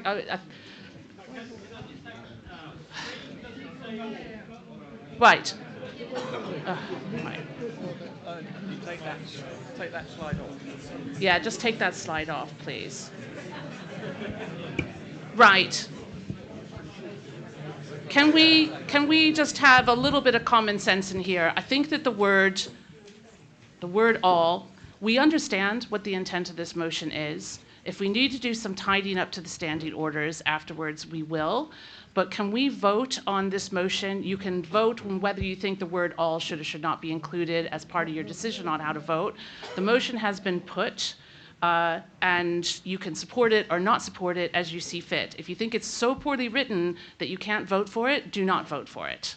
If you think you would like to vote for it and agitate for clearer language going forward, then vote for it. If you really don't like the motion, do not vote for it. If you love the motion, vote for it. Regardless, vote. You have already spoken to the motion, Jane. I'm sorry, you can't speak twice.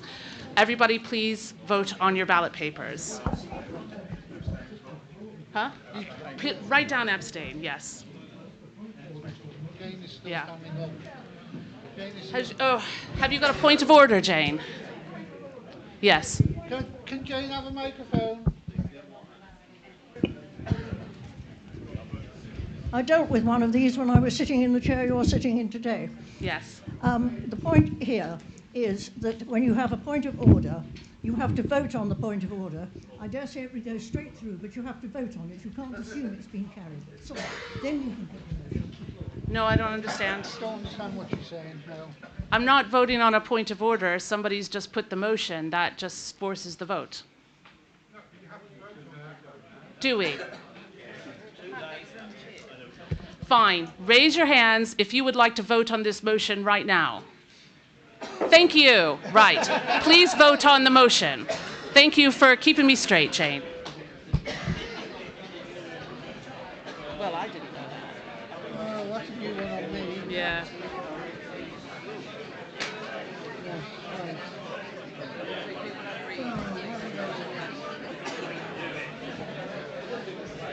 Right, where's the rest of my agenda? Okay, I was not expecting an argument about the word all. Well, I think we've had less of an argument than I was anticipating. Yeah.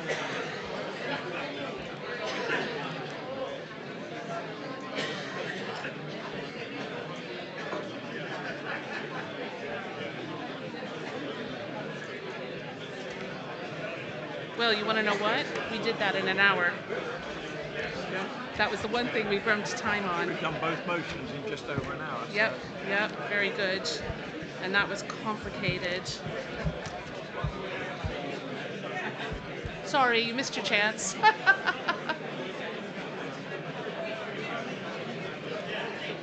But by the way, you guys, thanks so much.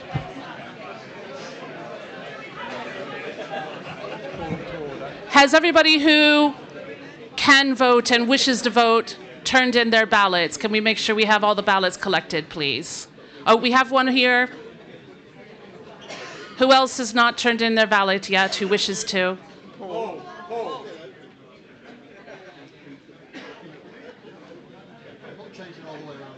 Anyone else needs to turn in a ballot who has not done so already? Right, tellers, you're free to count. And we'll move on.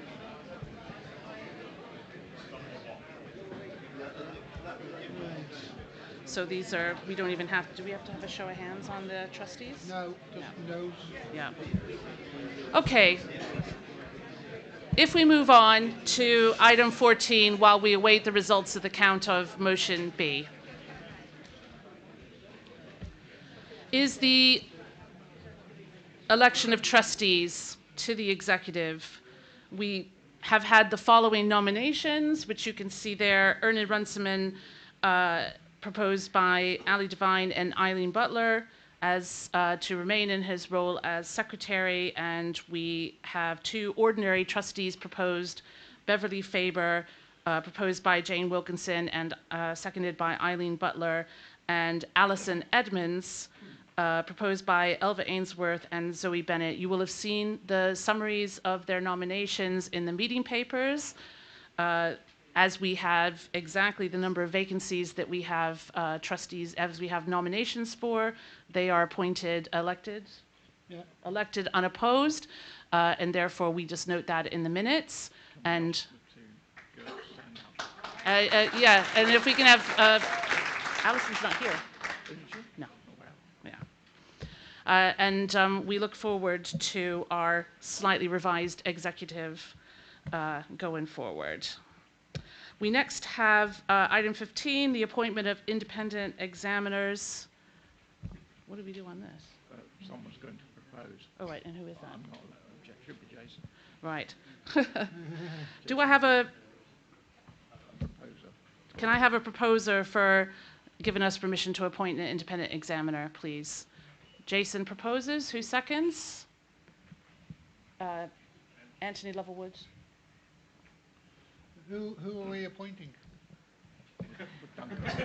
This is for Duncan Walker. Right. Yes, for Duncan Walker to continue. Do we need a show of hands? No. Yeah. Thank you. Anthony Levelwood. Yeah. We just have one. I think we don't have to have two. We can have up to two.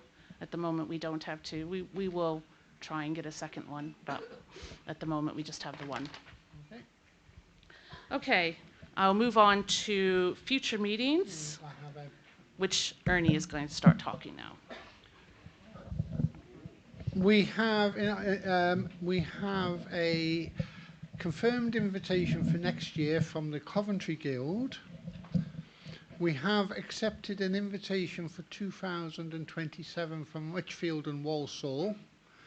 2028, I've had several inquiries. We need to make a decision in next year sometime. 2029, we're going to Essex. 2030, we're going to Birmingham. 2031, we're going to Oxford. And 2032, we are going to Worcester. Right, and I do understand that Annie Hall is going to talk to us about rugby. Annie. Is she here? Oh, there she is.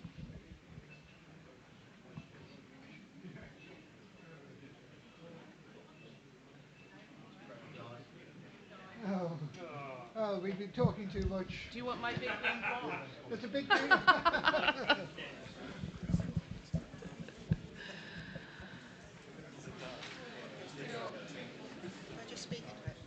Hello, Annie Hall from the Coventry Diocesan Guild of Church Bellringers. We're delighted to invite you next year to come and join us.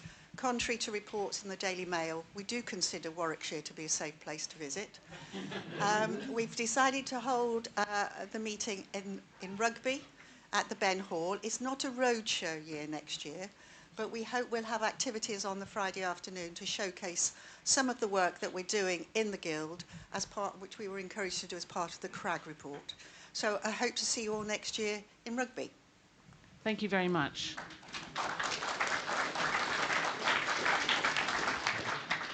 We're looking forward to that.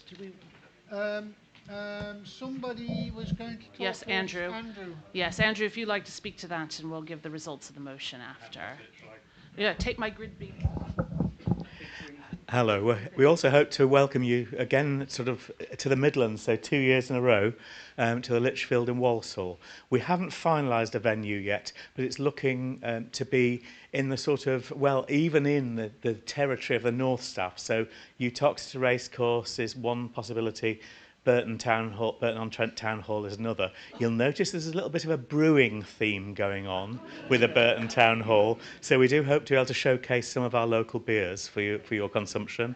We have the wonderful Peak District just up the road. Now, you do know that the best parts of Derbyshire are all in Staffordshire, don't you? That's an old phrase. So we look forward to welcoming you to our delightful part of the world.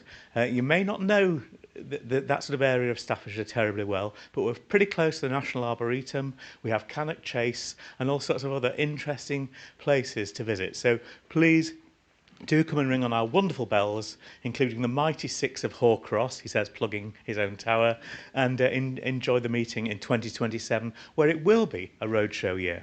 Thank you. Thank you, Andrew. I already can't wait. Alison, your hand is up.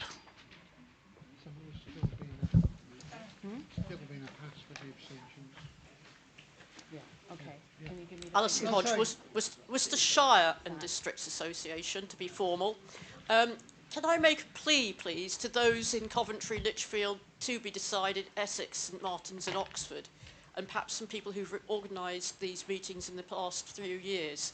It would be incredibly helpful if something started to be compiled that could be handed from year to year, so that when we come to organise, we're not starting from absolute blank zero, even to the extent, as was mooted a few years ago, to have more like a standing group or something, we don't have to be pedantic about the name, that sits within the council organisation structure itself, that keeps that sort of information and can support and guide so that we don't have to do it from scratch and make the same mistakes time and again. On it. Go for it, Vicky. Vicky Chapman, Essex Association Deputy President and therefore Chair of the Organising Committee of the annual meetings. When I inherited that role, there wasn't anything, but guess what? There is now. I have written the playbook on how to run, how to organise an AGM. Annie can attest to it because she's had a copy of it. We had a copy of it for this event as well. Obviously, this is my first year running a roadshow, so I am learning and developing that as we go. But there will be a playbook on that. This is how you do it. Can I have the... Before, is this one live? This one doesn't work very well. No. Yeah. Can I just have my big green monster, please? Thank you. Right. I'm done with this gendered thing here. Before we go, we seem to be sort of merging on into any other business in a sort of slightly disorganized way. So let's just be a little bit more organized. Bob, is your question an any other business question? Yes, okay, right. In which case, let's move formally on to any other business. I have a few items that have been brought to our attention in advance of the meeting, plus some happy duties to discharge. And then time permitting, I'll open it to the floor if somebody else has something that they did not feel able to raise in advance. Can we have the answers to the vote first? Oh, yeah, sorry. Also, I have the results of motion B. Are you waiting with bated breath? Are we sitting comfortably? Motion B. So this requires a 2/3 majority of the number of people who voted. 113 for, 20 against, 10 abstentions. The abstentions don't count in the number voted. That was 84% in favor. So motion B passes. Thank you very much, everybody. Can I especially say thank you to the investigation group that spent this year looking into this and consulting. It was a really solid piece of work. I have thanked them several times already, but I'm thanking them again here.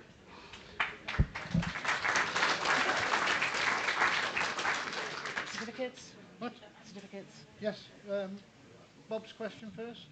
Oh, yes. Okay. Any other business? Bob, you have a question. I think I know what it is, unless you have a new one.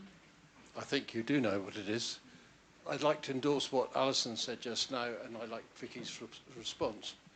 I understand from what you said previously in this meeting that this particular occasion has been well funded by having a roadshow.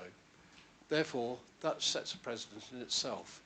Now, I wouldn't expect the Coventry to suddenly have to do it next year, but I would like to suggest in future that roadshows accompany in some form every annual meeting. Otherwise, you're denying people in some places such as Exeter last year, no, I'm sorry, John. I just think it's part of this event, and I hope that going forward there is a group that gets together to make that suggestion of being able to have the continuity. So I can come back to that because obviously we've been in correspondence about this. So off the back of the Nottingham roadshow, we did a survey to the exhibitors. It was very clear from those that exhibited that they did not want to do a roadshow every year. Many of them are quite small setups and they could not afford to be travelling around the country doing it every year. Some host associations don't want to have a roadshow either, and we can't make them because it could be down to their own preferences, it could be down to what they have available within their areas to host the roadshow. I don't want to organise a roadshow every year, believe me. The funding for this year's roadshow has come predominantly from advertisements, not exhibitors, and not people attending the roadshow. It's the adverts in the programme that have covered a lot of the costs of this weekend.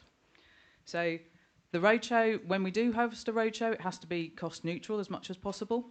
The AGM, there is a very, very tiny budget to host the AGM. The rest of it has to be cost neutral. That's why we have to charge you for lunch and dinner and all that kind of jazz. I don't believe, and I'm looking at a sea of faces, so you can all hurl abuse at me if you disagree, but I don't believe that you'd want a roadshow every year, because what's going to be new? Not a lot. You know, unfortunately, the exhibitors who come to a roadshow are very much known within the Bellring community, and I get that there are people who cannot get to a roadshow if it's up the other end of the country and they're not necessarily involved in the weekend. I understand that. But the AGM is, in your own words, nomadic. It moves around. So there is opportunity. There is no physical barrier that stops somebody from a county next door or two across from having a little jolly weekend away and coming to a roadshow. So unless anyone tells me, unless there is a substantial, overwhelming from exhibitors that they would support a roadshow every year, we've made the decision to do one every other year, which is a hell of a lot more frequently than previously. And I think, you know, those who do come do enjoy it, hopefully. Find out tomorrow. But I don't think there's a call or a need to host a roadshow every year, unless you're all going to shout me down. Thank you. David, let's get you a mic.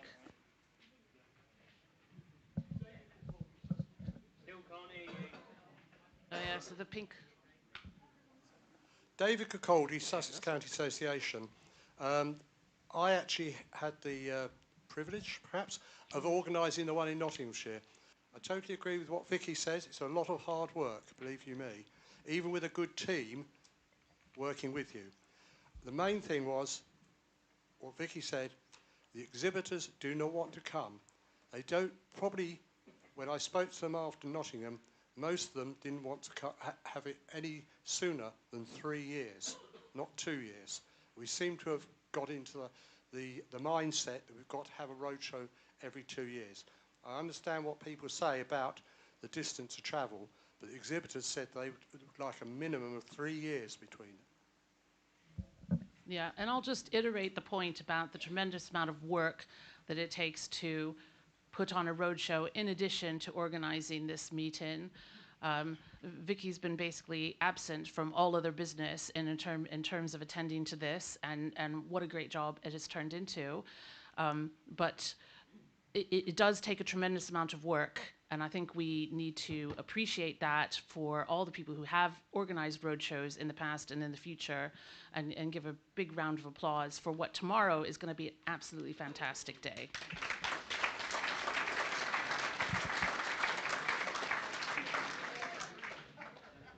And now, on that note, I have an apology to make.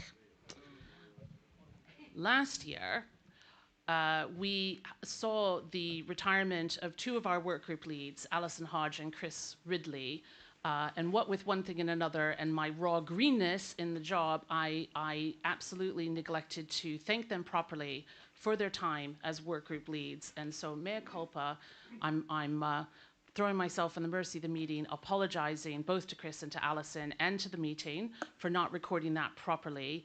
But we have produced a certificate this year, and we will record this properly in the minutes, albeit a year late. Alison, can I ask you to come up, please?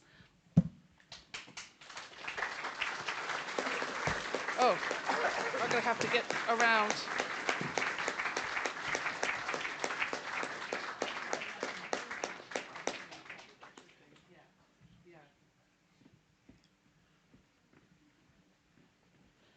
Chris Ridley's not at the meeting this year, but we will send him his certificates and our thanks formally as well.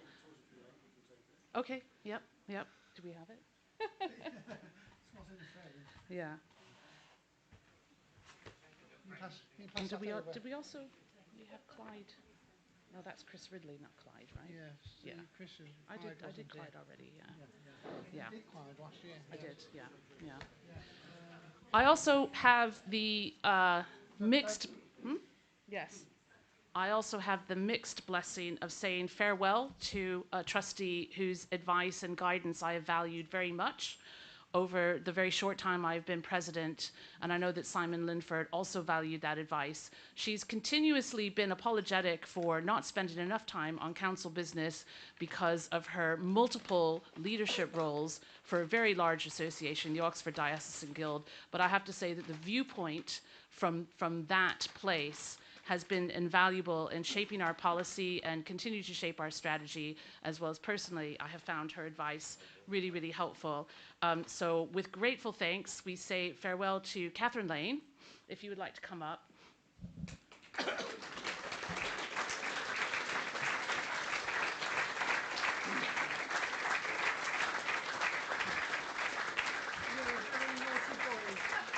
don't know what's in there yet.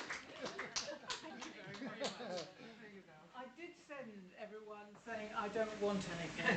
That's why he's a very naughty boy. But I would like to say it has been an enormous privilege, and I have thoroughly. Oh, I don't need that. I'm a primary school teacher. And I have thoroughly enjoyed it, and I have learnt far more from it than I have given to it. So thank you very much indeed. I'll just add that at some meeting a few years ago, somebody commented, it's like, oh, the girls never get the booze, right? We all just get flowers. So we're being gender neutral here. Yes. Fred. Thank you. Fred Bone, Essex Association. As stated on page 38, the Robert Kilby legacy was given conditional on the council organising Appeal of Stedman and Caters every year. I see that it appeared not to have been one in 24 as well as the previous year. Could I ask what efforts are being made by the executive beyond the sentence about applications are invited for societies? We actually have an application for 2026. But nothing for this year? Nothing for this year as yet. That doesn't mean to say that there won't be one. Okay. I think, John, you had a question you wanted to raise. Right there in the second row. John Martin, Guild of Devonshire Ringers. At our pre-meeting for this meeting today, we discussed the material that is sent out to all members, the minutes of the executive meeting, and we found it rather hard to judge progress that has been made on the various work streams from the understandably quite terse minutes. So there's a request that perhaps during the year we could receive regular progress updates on what the work groups are doing. Thank you. That's a very good suggestion, and we'll try and action that. The back of the room. Thank you, John. Nick Elks, Peterborough Guild. Direct membership, is that still on the agenda? It should be. Yeah. Okay. Yes and no is the answer. I have looked at this fairly closely, certainly from a financial point of view. The major stumbling block that I have come across is the monies that the council has been given by associations and societies. If that were to change, we can't just automatically say, well, thank you associations and goodbye. We have to find some mechanism where we can introduce personal membership and direct membership, and then slowly the amount of funds that were given by the direct members will exceed that of the societies. And at this point in time, I can't see a way over that. I'm not saying there's not a way over it. I'm saying I can't see. So if someone has some ideas, please come forward. Yeah. I will also add that it's not completely off the agenda. We know there's sort of a working item that we continue to consider this. We know that that was a major plank of the CRAG reforms, which I supported at the time. But I will put my hands up and admit that it's not a priority consideration for us at the time, and the reason is mainly bandwidth. We're focused on delivering Ringing 2030, and unless somebody comes at me with a proposal that says changing the Central Council to direct membership is going to manifestly give us 20,000 more Bellringers by 2030, as opposed to the other activities we're doing, it probably is going to stay a fairly low priority, or a priority for another executive. I'm sorry, that's not necessarily news you want to hear, but reality is what it is. Yes? John. John Harrison, Oxford Diocesan Guild. That's the first time I've heard the large amounts of council finances used as an excuse for kicking this into the long grass. Normally they're rather more mundane. There's no reason why you have to go big bang, throw away everything and create something new. If you go back to the original proposal for a National Ringing Society, which some of the historians will know about, but most of you won't. It was proposed in the 1880s. The committee which put it together assumed it would go through on the nod, and they were a bit incompetent about promoting it, and it failed because the societies killed it. And from the ashes arose a proposal by Haywood called the Central Council, which is a very loose, weak federation of ringing societies which kept them all on side. So, as has been discussed many times, and if you look at the council's rules that says we have to consider this, it doesn't say every so many years as part of the governance you must consider throwing away affiliation and having direct membership. It says consider whether some or all of the voting powers should go to one or more classes of individual. And the obvious model is one where you have individual membership and you have corporate membership. And over time, the balance between the two could change. This is not a new idea. Would you believe it was in the original 1880s proposal?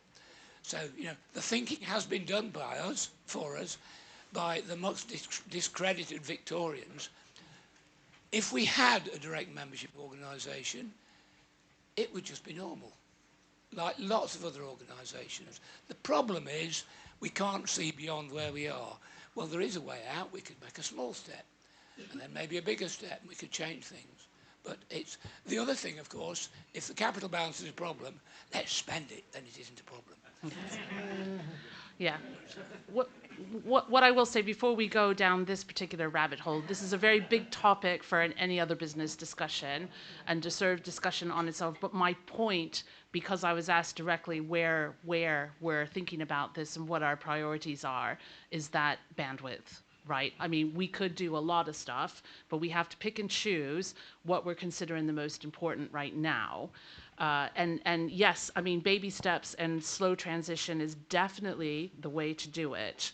But we still have to sort of consider the impact on the bottom line in terms of regular income, as well as also, John, what we actually offer to individual ringers, as opposed to this organization that has really been designed to support associations.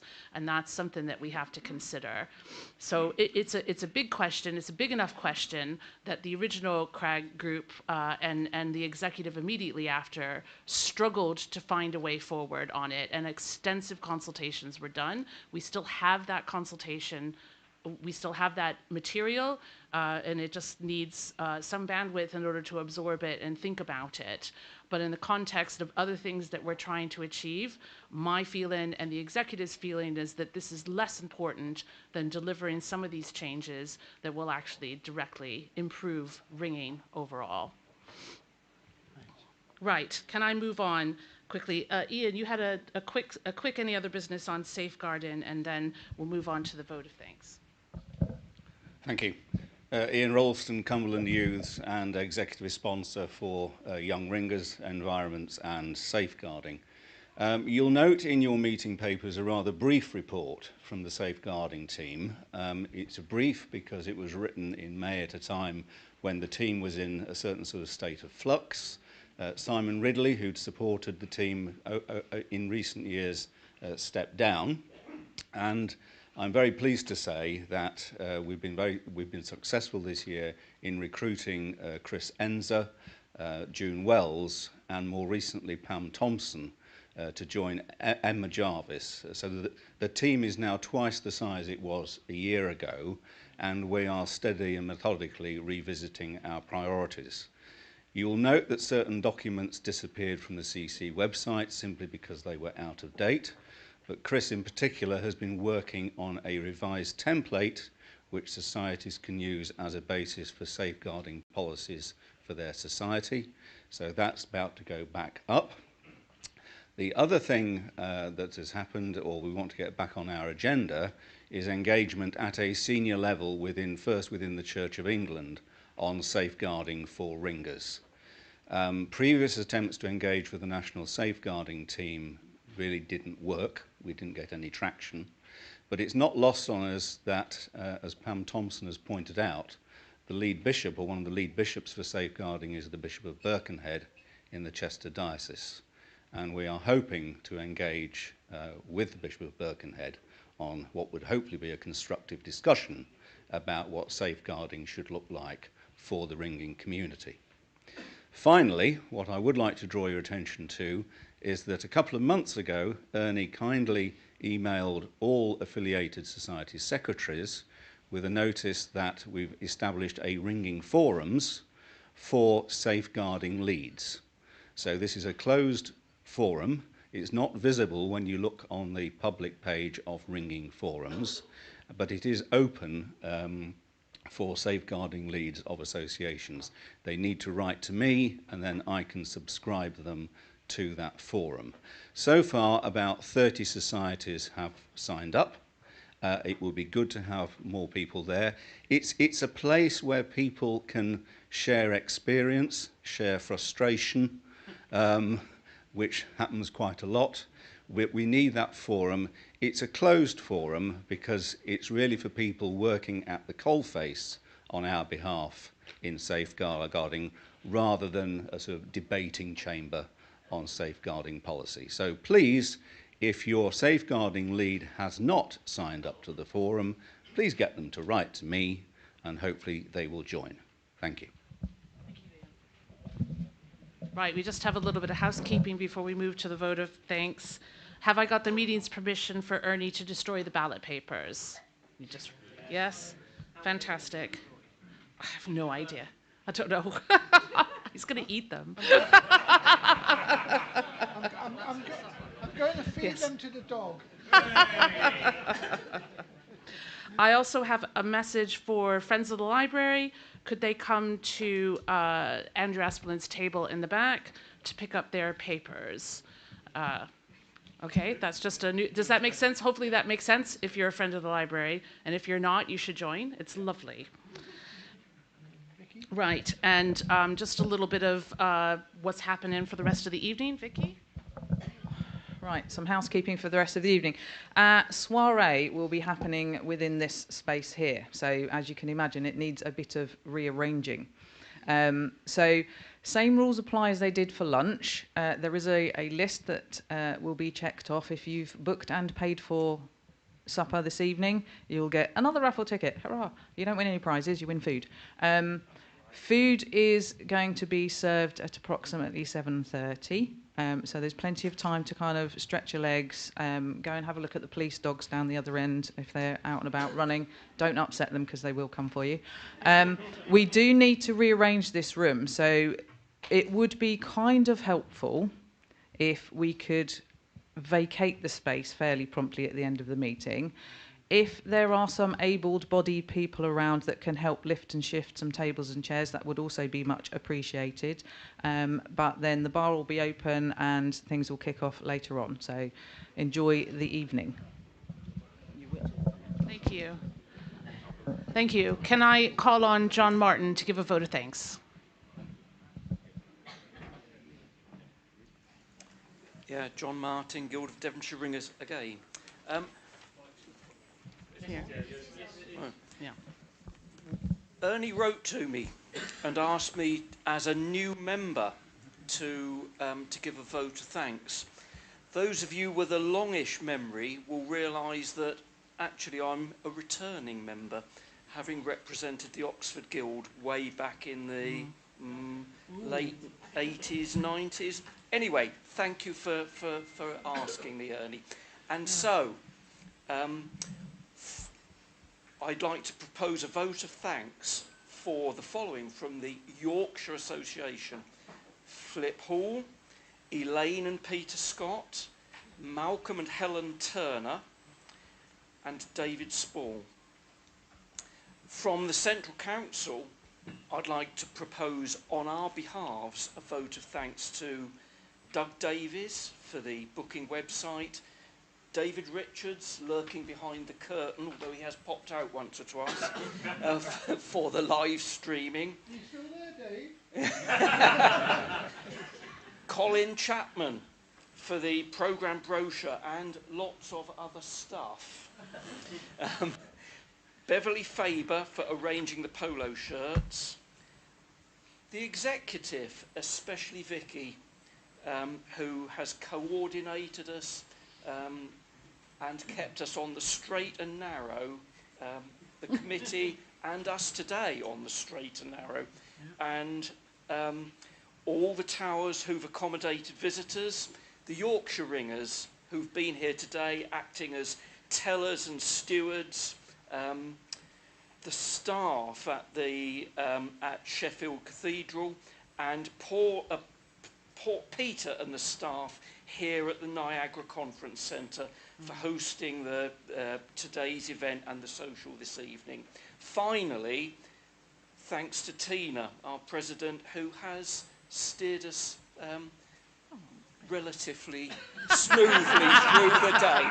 Thank you all. I'm never using the word all again.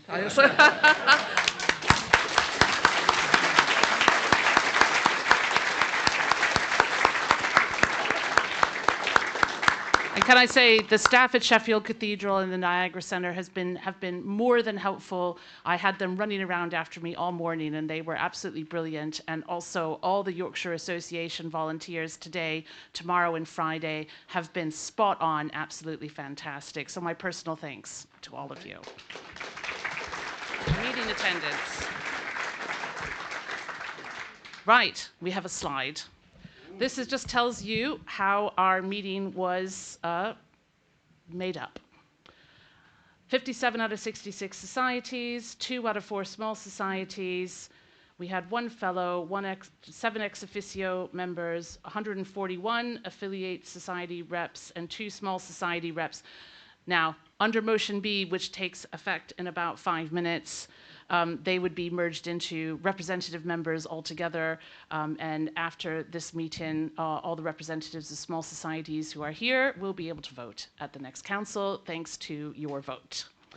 The total was 151 out of a potential 222 members in attendance. Thank you very, very much for your time today, your perseverance, your dedication, and your enthusiasm for what is sometimes a very dry subject material, but obviously is very close to all of our hearts. Take all the enthusiasm back with you, and come, and I'll hopefully see you tomorrow if I don't see some of you tonight.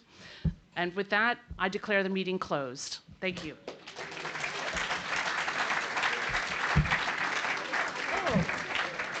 Oh, golly. Well done, Peter. That was amazing. Yeah. Where's Alice?